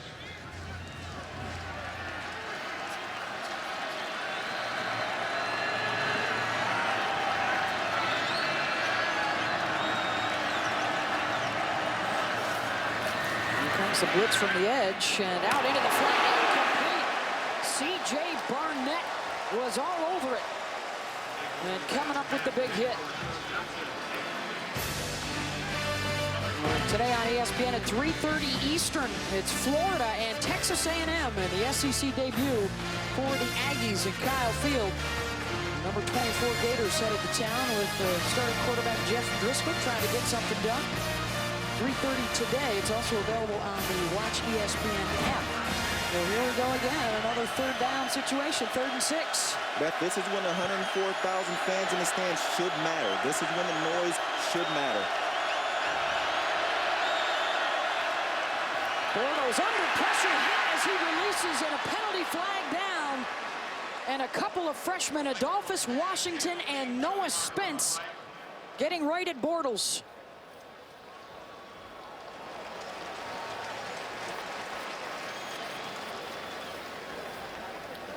It is going to go against UCF. The officials asking Urban Meyer if he wants the penalty or not.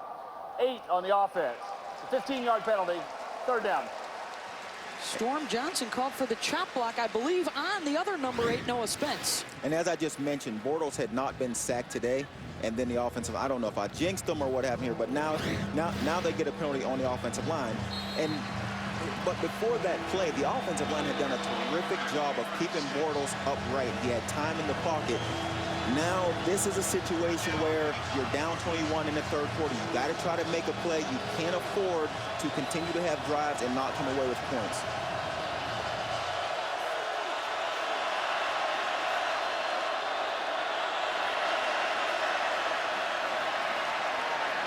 Bortles with time.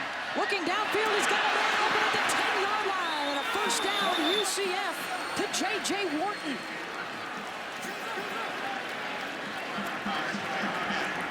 "27 yards on the pickup, and a couple of long pass plays on this drive, guiding the Knights to a 1st and goal. Bortles again, and this offensive line gives him time, gives him protection. This is a longer route. It's a crisscross route where the outside receiver runs a post to take the corner out of the picture, and the guy runs a corner inside, leaves him wide open. That's a breakdown in coverage by Ohio State.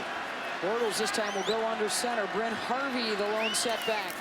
Harvey has some room to the outside, bouncing off of one tackler, close to the goal line for the Knights.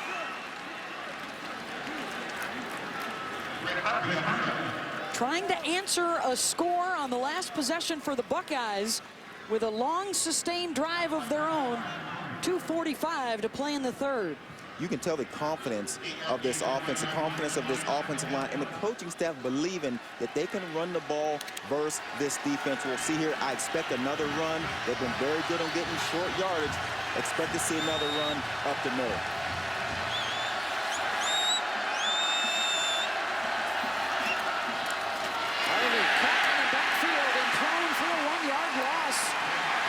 Jonathan Hankins leading the charge. It's the first time we've said Hankins' name today, and I thought that he would be an impact player. He has a rare combination of quickness and speed, and look how quickly he breaks through that offensive line. There's not much you can do with the big fella when he gets his momentum going in a certain direction. You can only hope to change that direction. If you don't put 2 guys on him, you won't be able to stop him.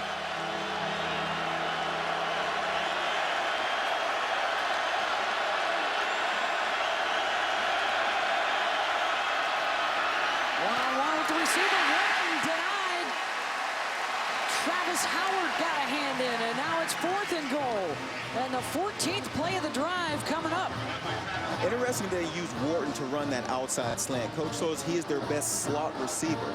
But they isolated him out to the left side in a man-to-man situation with Ohio State, maybe their best cover corner in Travis Howard. I just don't know that that's the matchup that UCF would want to go man-to-man versus Travis Howard. George O'Leary wants the 7 and not the 3.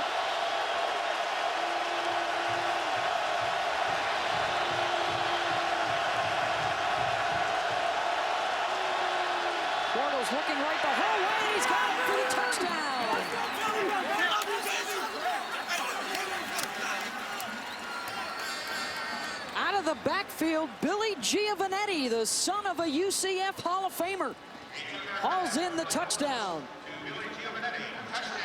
Give Bortles credit. I mean, he showed a lot of leadership on that drive, completed a couple 3rd and 5s, and then makes the big throw on 4th down for a touchdown. 5th-year senior out of Winter Park with the touchdown grab. And whistles on the extra point attempt. Review on the completed pass. And before the snap to start the play, a review now going on upstairs.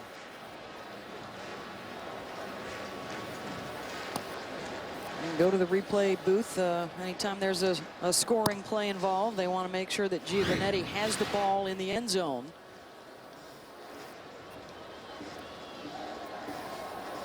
Beth, I guess if you have the replay equipment, you might as well use it, because I don't think there was any doubt on that last replay. Confirmed touchdown, and they'll do that quickly. Yeah, pretty clear. That it looked like he had the ball. I didn't.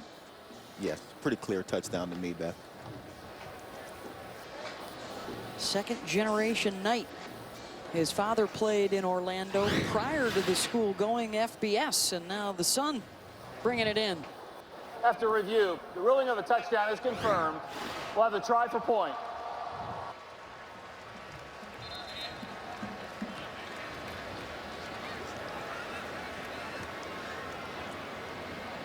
So they get the extra point here. They are within a couple of strikes. Just over a minute and a half to go in the 3rd. And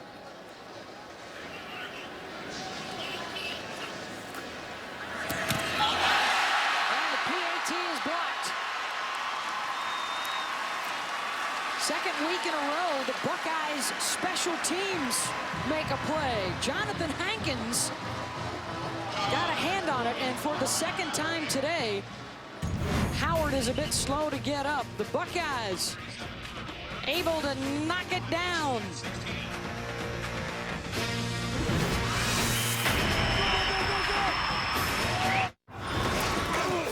You're watching college football on ESPN, presented by 5 Hour Energy. Well, it turned into a beautiful day here in Columbus. Overthrown just a bit, but that dog not discouraged, trying to go for it. Ohio State 14 points here in the 3rd. Central Florida able to respond with a touchdown, and then the PAT blocked by Adolphus Washington. And Braxton Miller chomping at the bit, ready to get back out there. He is having another big day for the Buckeyes. 3 rushing touchdowns, 1 through the air. And Miller and company will start out at their own 25. To the studio and Wendy Nix. Beth, thank you. A scary moment in the Tulsa-Tulane game. Tulane senior safety Devin Walker injured on the last play of the first half. He would leave this field via ambulance, but according to sideline reporter Desmond Purnell, Walker stopped breathing for a brief time, but was revived after paramedics used CPR, and you can see him strapped to a stretcher and leaving the field via ambulance. Again, Tulane senior safety Devin Walker. Beth? Thank you for that update, Wendy. Back here in Columbus, Braxton Miller with the carry, and negative yardage swarmed there by the UCF defense led by Terrence Plummer. He's having himself a huge day, double-digit tackles today for the middle linebacker. Yeah, we really hope the young man from Tulsa is okay. You know, that's the toughest part of football are those kind of injuries, and let's just pray that everything's okay for him. Miller with the rare negative yardage. He's over 100 yards again for the 2nd game in a row on the ground. And now he's working with 5 receivers, and the pass deflected, incomplete, intended for Philly Brown. Victor Gray got a hand on it. Stick around, coming up at 3:30 Eastern on ABC or ESPN2. It's USC Syracuse at Air Force Michigan, and on ESPN Florida at Texas A&M. How will Michigan rebound after the tough loss to Alabama? It'll be interesting to see how they rebound tonight. We talked about the dual threat quarterbacks. So like Braxton Miller, Denard Robinson was what, just 10 of 27, I think, rushing in that loss to Alabama. Miller to the air, intercepted. Well, underthrowing his intended target, Philly Brown, and it's picked off by A.J. Bouye. And that'll set up the Knights with 46 seconds to go here in the third. Miller just does not see the corner Bouye under the route. The receiver looks open. He thinks Brown is open, going towards the sideline. Bouye just comes from underneath. It's an underthrown ball, which you run into a little bit of that with Braxton Miller because of his feet. We talked about earlier, he short arms some balls. That one was short. Bouye with the easy interception. And again, can UCF find a way to put points on the board and get back in this game, Beth?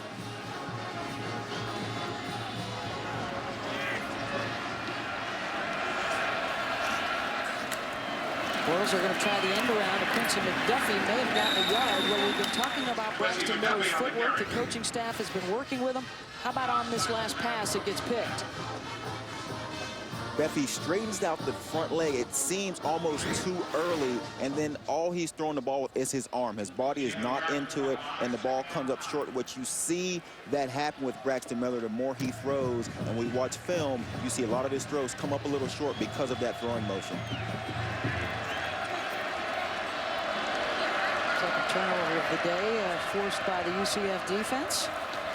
We'll keep it on the ground. This is Harvey again. Big gainer as he bulls his way inside the 20-yard line, getting an extra push at the tail end, still going. And finally a whistle inside the 15. That pile moved a full 10 yards and a 21-yard pickup.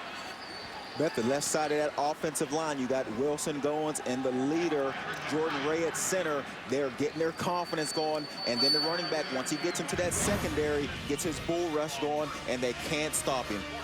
Jordan Ray, indeed, reminding us we're all on scholarship, too, and they're earning it on that play. They're within striking distance as we head to the fourth.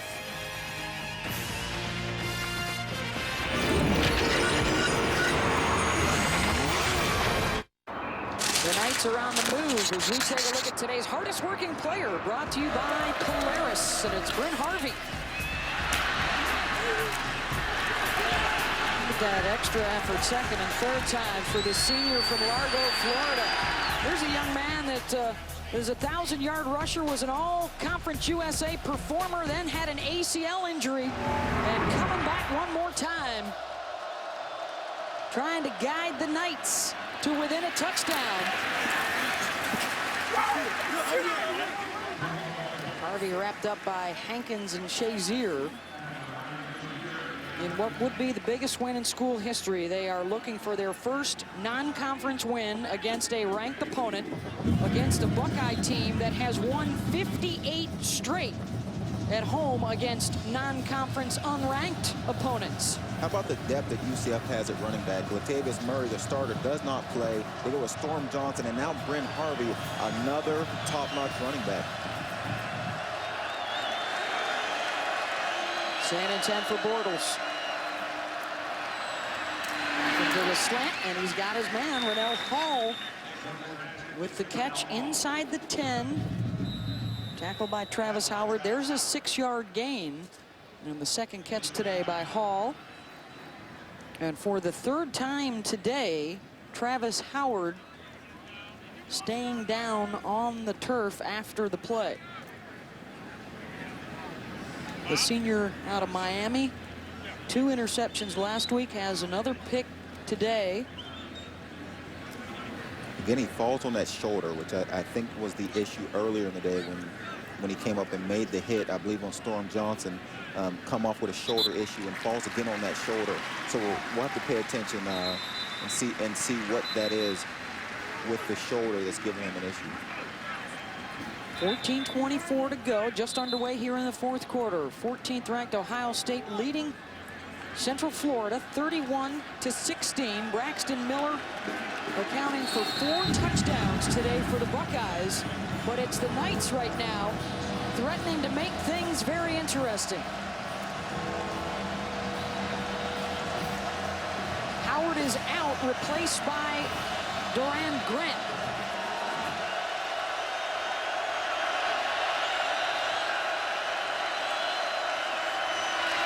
Bortles intercepted at the 5. Johnson, and it's the third play of the day for the Buckeye secondary.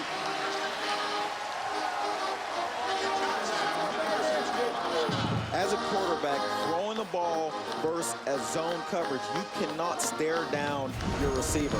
As you see Bortles here, stares down the receiver, easy pickoff for the defense. Third time today, the Buckeyes have scored off the previous two, and they're up in the fourth.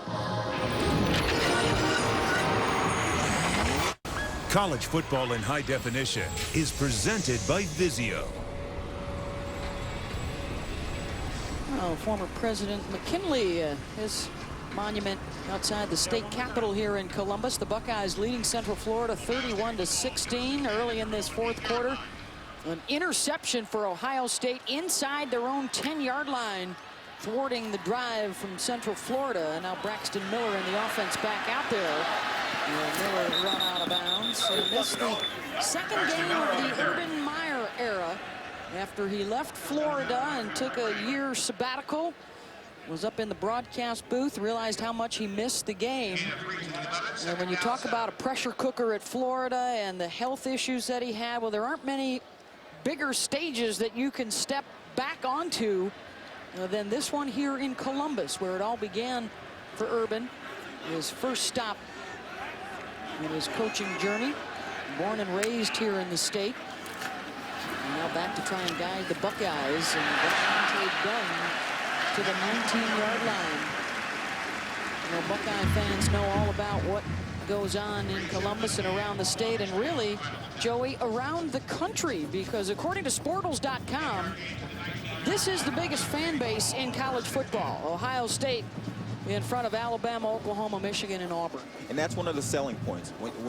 When people come here, when recruits come in, they tell recruits that. They let them know, you come be a Buckeye and you'll be part of the biggest organization in the country. Buckeye for life, isn't that the saying amongst alums? Miller to the air. Philly Brown trying to dive for the first down yardage. He's about a yard shy. Here's Wendy Nix. Beth, thank you. It's also the second game in the Bill O'Brien era at Penn State. This game on ABC. The Nittany Lions on the road at Virginia. Michael Rocco to Jeremiah Mathis. And Virginia now taking the lead 10-7. Rocco made it look easy, didn't he? Thank you very much, Wendy. Well, the other similarity, of course, both Penn State and Ohio State ineligible to play for the Big Ten championship. They won't be going to bowl games. Interesting tidbit, though, leaked out this week. Adam Rittenberg, Brian Bennett, who both write for ESPN.com, uncovering from the Big Ten office that actually Penn State and Ohio State can still be the Leaders Division champion and win a trophy as such. But they will not be able to compete in the Big Ten title game.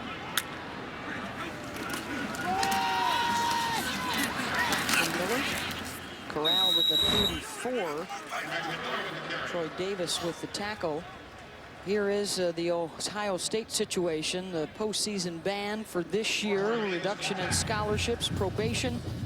They no longer can count any of those wins from the 2010 season, and all the turmoil resulted in not only the resignation of Jim Tressel, but the departure of former quarterback Terrell Pryor, who left early to go to the NFL, and then last season, the first losing season for the Buckeyes since the late 80s. Miller completes it to Brown across the 40 and a first down, and he'll send it to Lewis Johnson.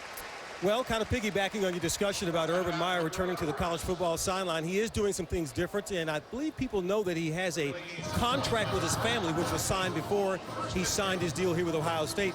A couple of the stipulations from his kids: family had to come first, dad must eat 3 meals a day, and I love this one, you cannot be on the phone at church or at dinner, and you've got to make an effort to be at every event that they have. And so he's working to do all those things, and it's inspired a lot of men around the country to do the same. Beth? Thank you very much, Lewis. The overthrow from Braxton Miller. Yeah, he says he's heard from hundreds and close to 1,000 different people inspired by his contract with his family. There's his son on the sideline, Nate Meyer, who Urban told us with a big smile on his face that his son caught a touchdown pass Correction, in his first down. football game the other day. Urban said you could count every tooth in his mouth. He was so excited to make that catch. And actually, it's a doubleheader day for the Myers. Not only Urban playing today, but they're going to try and hustle to Toledo to watch daughter Gigi, whose Florida Gulf Coast volleyball team is playing at Toledo tonight. Ironically enough, other daughter Nikki, who plays for Georgia Tech, is playing at Florida this evening. Urban's former employer. After the penalty, 1st and long, Miller's got some time. Looking, runs right into Jose, who wraps him up along with Dunston. One of the few situations today where Braxton Miller let his feet stop and get himself into a bad situation. This ball either has to come out or he has to run out of the pocket. You cannot stand there and take sacks at this stage of the game. You're trying to run the clock, and now you're in a second and extremely long where it takes you out of your run game and you have the opportunity to throw an incomplete pass, which stops the clock. And the clock right now is Ohio State's best friend. 5 wideouts again for Miller. And he's going to hang on to it himself. And coming up from the secondary to make the play, Kamal Ishmael. If UCF has a player that can make an open field tackle on Braxton Miller, it's going to be Kamal Ishmael. He's their leading tackler last season. This guy in their secondary is their leader, their best player, the guy in open field that they expect to bring the ball carrier down in all situations. George O'Leary's been in the game for over 40 years, and he says Kamal Ishmael is one of the best he's seen in the secondary, the 4-year starter. 3rd and forever. Miller fires it across the middle, and the completion out across the 40 to Brown, or excuse me, to Devin Smith. That will get them back to the original line of scrimmage. Which is a nice play, Beth. It doesn't pick up a first down, but what it does is it puts 15 more yards between UCF and the end zone after the punt. Field position is important at this stage of the game. You want to force UCF to go as long as possible to get to their own end zone when they're still down by 15 points. And it takes till the 4th quarter for the Buckeyes' first punt of the day. J.J. Wharton back deep at his own 16-yard line. Ben Buchanan coming on for the first time.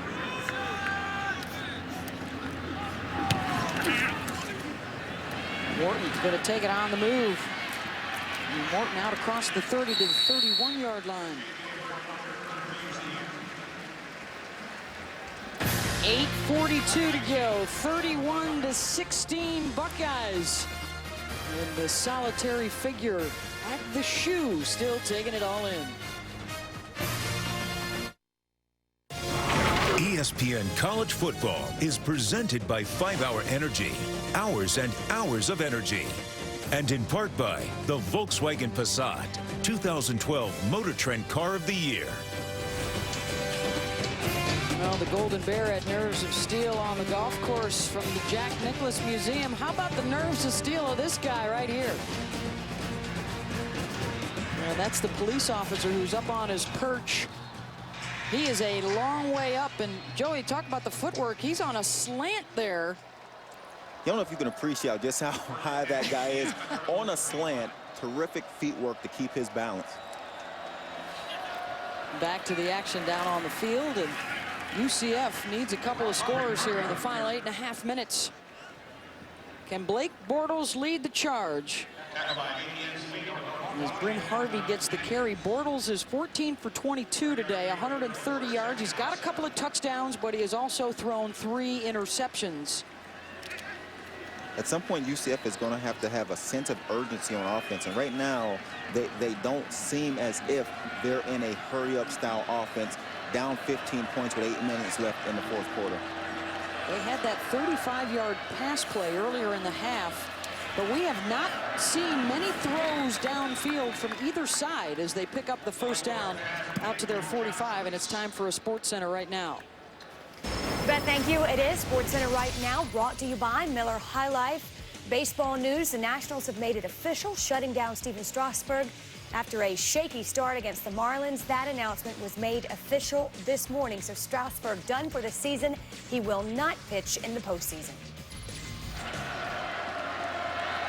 Thank you very much, Wendy. The baseball update, getting closer to the Major League playoffs, and Bortles will throw that one into the turf, and a flag down as the officials probe for an eligible receiver, and there is one there in Bryn Harvey as the officials get together to talk. Steve Miller bringing the pressure. Grounding. 5 on the offense. Down counts. Spot the foul. First down, second down. Interesting call, Beth, because the running back was there, and it was a screen play. Not real sure why he was not allowed to throw that ball at the running back's feet to get out of the play. O'Leary looking very perplexed, talking with the head linesman on the far side. Puts them in a 2nd and 20, Beth, which is, as you mentioned, they have not gone downfield very much yet today, and now they're going to be forced to try to pick up, I would guess, at least half of this on 2nd down. To the air, and the catch for Renell Hall. Knocked out of bounds by Duran Grant, who stays in the game in relief of the injured Travis Howard. That's the 3rd catch today for Hall. So they are able to get it back close to the original line of scrimmage. I needed Hall to get 1 more yard, Beth, to make me right. That's to get half. Maybe he didn't hear me, but he's 1 yard short of the half I called. Howard now the 2nd starter on the sideline without pads, joining starting tailback Carlos Hyde. And flags on the snap. False start. 64 in the offense. 5-yard penalty. 3rd down. Stick around. Coming up at 3:30 Eastern, ABC or ESPN2. Make sure to check your local listings for afternoon football presented by Buffalo Wild Wings. It's Southern Cal, Syracuse, or Air Force, Michigan. 3:30 Eastern, 12:30 Pacific. Also available on your Watch ESPN app. Trojans got jumped this week. Alabama, the new #1 after the impressive win over Michigan.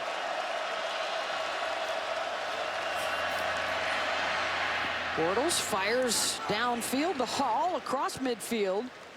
Needed to get to the 45. Let's see where the mark is. Or if the officials are going to rule it incomplete. Nope. The linesman saying it is a catch at the 47.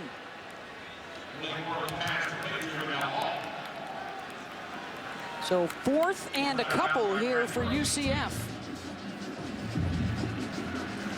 Play of the game coming up for UCF's offense. Early in this, well, midway through this 4th quarter, they need to pick this up. They're down 15. They need 2 scores with the clock ticking back. Timeout going to be called here by Previous play Ohio is under State. review. Really on the field was completed pass. And a review going on as well with the Buckeyes on top, 31-16. 6:27 to go, 31-16 Ohio State, and it's 4th and 2 for the Knights. Trying to keep alive their hopes for what would be the biggest win in school history if they can come back.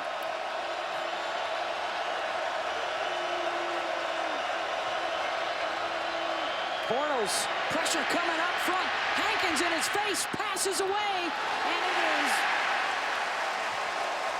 Bradley Roby that reaches in to knock it loose from Quincy McDuffie.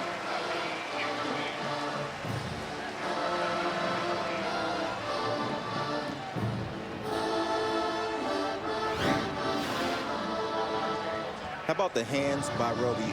As a defensive back, when a receiver reaches out to grab the ball, a lot of defensive backs are taught, play his hands. Do not look back for the ball, just play through his hands. Roby did a terrific job right there in stripping that ball loose.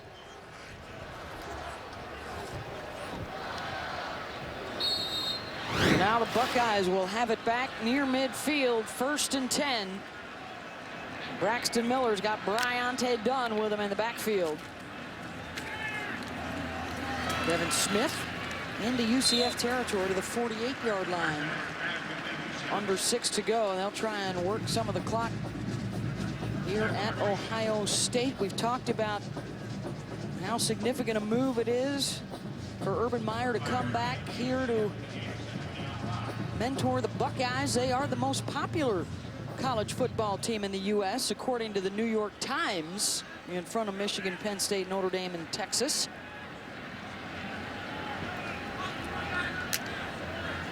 Seven national championships. The run for Rod Smith. Stopped at the 45. He'll be a couple yards shy of that first down marker. What's interesting about that list is not only that Ohio State is #1, but there's two Big Ten teams behind them, Notre Dame and Tech. There's no SEC football team in that top 5. And with the dominance that they've had in college football over the last 6-7 years, that's surprising to me that not one SEC team has cracked the top 5. The SEC is represented in the next 5. The 6 through 10 is where the SEC teams start showing up. Miller will keep it. He's got the first down. I think part of that is blowback from the rest of the country that are sick and tired of the SEC winning every year. And unless you're in that particular area, you might not be pulling for the SEC this year. You might be pulling for a team from elsewhere in the country to try and break through and win a national championship. The SEC has won the last 6 in a row. And, of course, Alabama is #1 in the country. And they've got, what, 5, I think, of the top 10, right? LSU will be in action tonight, taking on Washington. And Miller bumps into Dunn and will hit the deck. Always interesting matchups when the SEC plays any other conference, like last week. You know, Alabama plays Michigan, and everybody in the country wants to watch and see, you know, what is one of the best teams from the Big Ten going to do versus the best team from the SEC. It didn't go well for the Big Ten, and that's why, you know, when you think college football, you think SEC first, because they have done a good job of separating themselves from everyone else.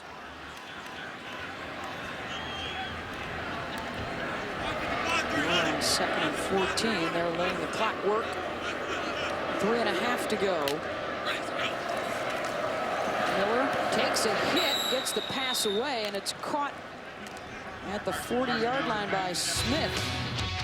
Well, the NASCAR Sprint Cup Series in Richmond tonight. It's the final race before the chase. The NASCAR Sprint Cup Series at Richmond tonight at 7 Eastern, 4 Pacific on ABC. It's Jeff Gordon and Kyle Busch in the driver's seat, battling each other tonight for that final spot, that wild card spot in the chase for the Sprint Cup. And while we've got a moment, let's get to the studio on Wendy Nix. Beth, thank you. To Charlottesville we go. This game on ABC, Penn State and Virginia. The Nittany Lions trailing by 3, but Matt McGloin finds Allen Robinson the touchdown, and Penn State has taken the lead. It's now 16-10, less than 11 to play in the 4th quarter. Buckeyes back on top.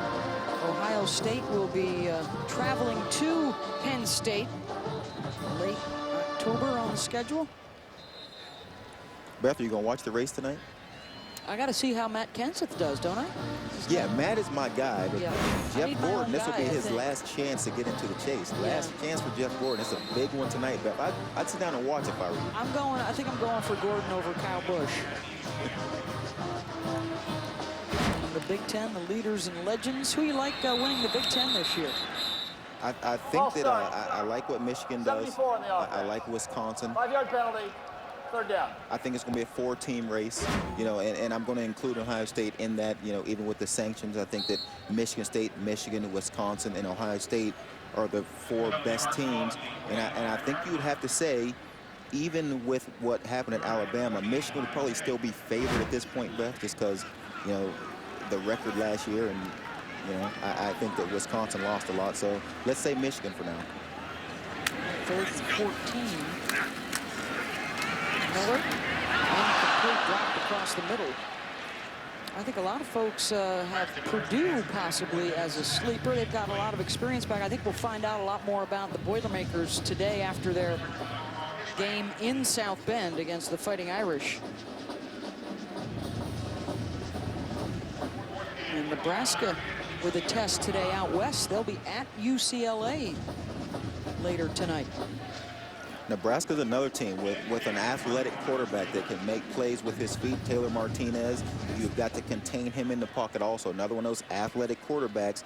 that run better than they throw in the Big Ten.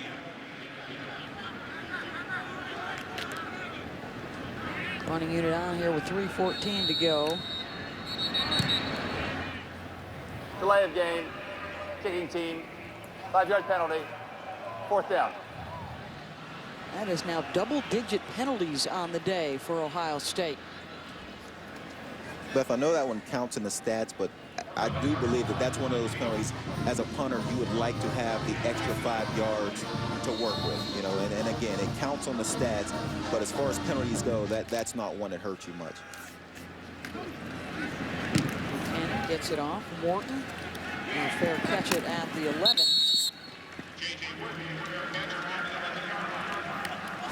Just over 3 minutes for UCF to work with. When we come back, closer look at the training days with the Urban Meyer and the Ohio State Buckeyes.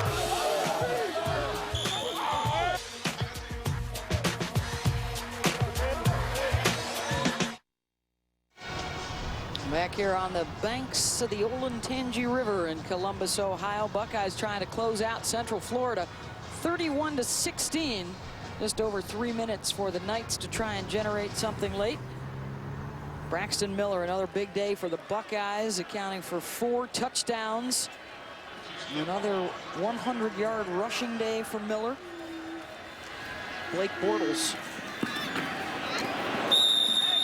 Big stick there from the Buckeye defense under 3 minutes to go. Training days we saw on ESPNU leading up to this season for Ohio State. You miss those days at all, Joey, from your days here at OSU?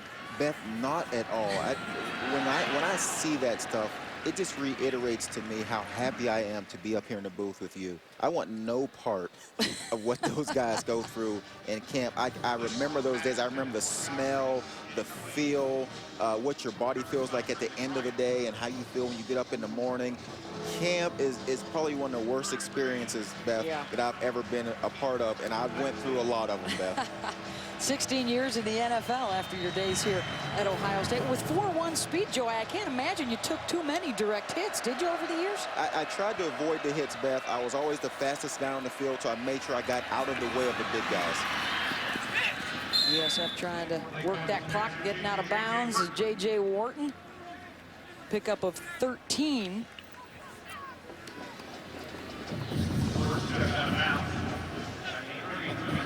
Stop the clock. Get it restarted. They won't start on the snap until under 2 minutes to go in the game. Bortles looking across the middle, takes a hit, delivers the strike, and the completion out to the 40-yard line. Down to Lewis Johnson. Well, Beth and Joey, as the game becomes to get to a close, George O'Leary, you know, he'd be happy to tell you that he is an old school coach. Need some evidence? Well, do you see any names on the Central Florida jerseys? No, you don't. Only one jersey with the name team on it, and that's back in Orlando as this next play continues. He told us this week that too many athletes feel entitled. He wants his players to focus on the we and not the me. Now, contrast that with this mentality at Ohio State. As a part of a $400,000 investment, they want 1,100 athletes to have iPads in the next 2 years. All the football players for the Buckeyes have them right now, getting their plays and preparation for the next game electronically. And they'll host Cal next week here at Ohio Stadium. Thank you, Lewis. Now, the Buckeyes are one of the biggest budgets for an athletic department with the most sports in the nation. And that'd be pretty good to have an iPad for every student athlete eventually, not just the football team, but all of the teams here at Ohio State. Yeah, it is nice to have the ability to buy 1,100 iPads back and pass those out. I'm not sure that there are many universities across the country that can afford that kind of bill. You have to block Angry Birds. I wonder if there's a password so you can't get the games or you can't play Madden 13 on them. I do like the mentality of O'Leary, too, the no names on the jerseys and trying to establish something special at UCF with all the offseason turmoil and the changes to the staff. And an opportunity this year as one of the favorites in Conference USA before moving to the Big East to make a statement on their way out the door. It'll be interesting with the NCAA appeal whether or not they will be eligible for the Conference USA Championship or a bowl game. And if it comes to that, under 2 minutes to go. Out close to midfield now for Blake Bortles. Incomplete. That went off the chest of Etienne Sabino, the linebacker. Now we're seeing the deficiency in the UCF offense. Now it is pure pass.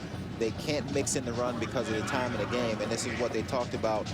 Didn't know if they had the ability to stand in the pocket and just operate their offense from a pure pass standpoint, and they're struggling in that area now.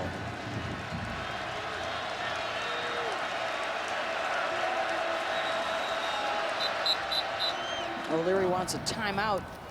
Timeout, UCF, their second, 30 seconds.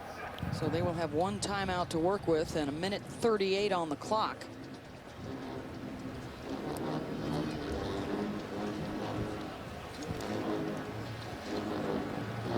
With 1:38 to play for the Buckeyes. Beth Bowens along with Joey Galloway, Lewis Johnson. You know, the conquering hero returning home this weekend for the Buckeye Nation. Joey Galloway back at his alma mater this weekend. What are we cooking? What we got? Can you believe this is my first time back here for a game? A lot of great memories. Great feel to this place. It's good to feel this again. All right, guys, I got work to do. I got to call the game. Oh, boy. Was that necessary? I don't know about that last shot, but the rest of it was fun to watch. Tipped, incomplete. And the Buckeyes hold on 4th down. And they will take over with 1:32 to go. So Ohio State, they knew they would be tested a little bit more today than they were a week ago, and they respond to the challenge. We discover once again this week how lethal the legs are of Braxton Miller and his ability to run it on the ground and do it effectively. I think when the coaching staff sits down and watches the film of this game, they will be a little more pleased than they were last week in the Miami of Ohio game. I think they played a much better, more solid, more complete game this week. Miller with the handoff to Rod Jones. The only question marks, the injuries to Carlos Hyde and Travis Howard, a starter on each side of the ball. But Braxton Miller today, 141 yards on the ground, 3 touchdowns. He also threw a touchdown pass and 155 yards in the air. And really showed why his name has come up in the Heisman race conversation. He showed that he is that kind of player that can change a game, score from anywhere on the field. And when you think of Heisman players, you think of guys who can control a game from their position. And Braxton Miller at quarterback has done that today for Ohio State, and we'll see what he does with the rest of the season. But here today, he deserves to be in that conversation. And the fumble on the exchange with Rod Jones, or excuse me, with Rod Smith, and it gives it back over to Central Florida. Troy Davis with the recovery.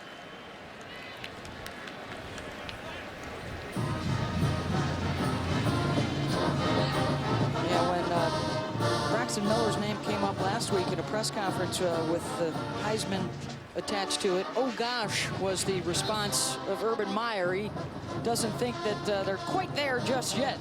A lot of room for improvement, but certainly on the ground as effective as just about anybody in the conference. He's worked extremely hard to change the mindset of his quarterback. He wants him to be the ultimate quarterback, a Peyton Manning type of quarterback with his mindset, with his preparation. He wants him to be a gym rat. He doesn't want him thinking about things like the Heisman Trophy. He said when he came here, he felt as if Braxton Miller was too cool. He was just a cool kid sort of going through the motions, and he's trying to change that mindset. So when people start talking Heisman and awards, things that get Braxton Miller away from the team concept, that's not a positive thing, especially this early in the season if you're Coach Meyer.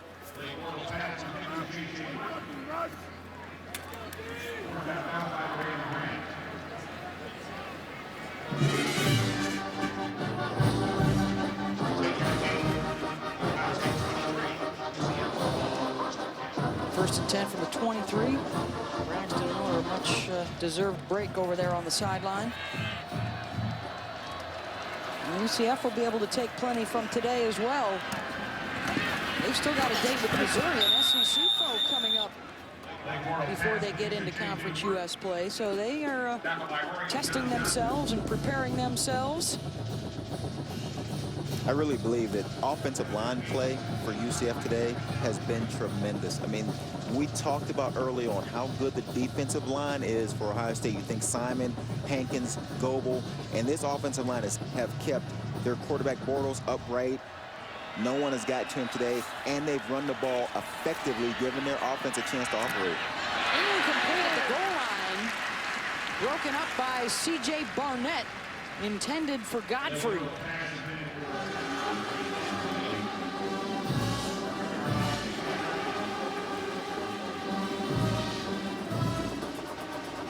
A work in progress for Urban Meyer, and the demand for perfection out of his team, out of his coaching staff.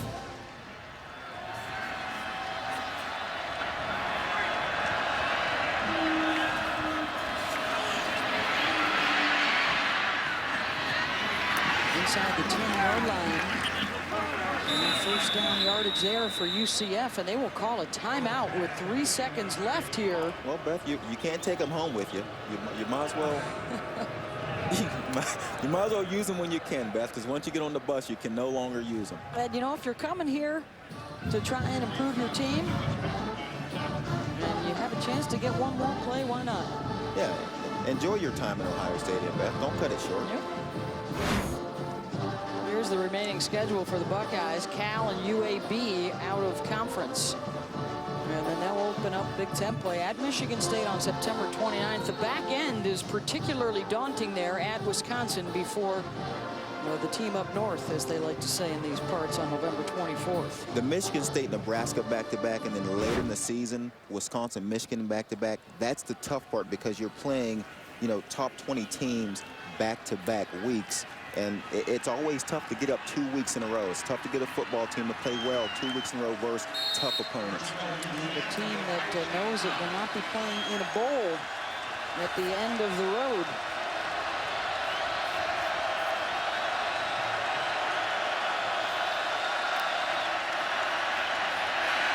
And Bortles will not be able to find the end zone. Hauled down. Steve Miller, one of the first guys there to take care of business for the Buckeyes, and they close it out 31-16. Ohio State over UCF, the final score. Coming up next is the College Football Scoreboard Show presented by Honda. For Joey Galloway, Lewis Johnson, on our entire ESPN crew, I'm Beth Mowins. Good afternoon from Columbus, Ohio. This has been a presentation of ESPN, the worldwide leader in sports. His second game back home at Ohio State for Urban Meyer.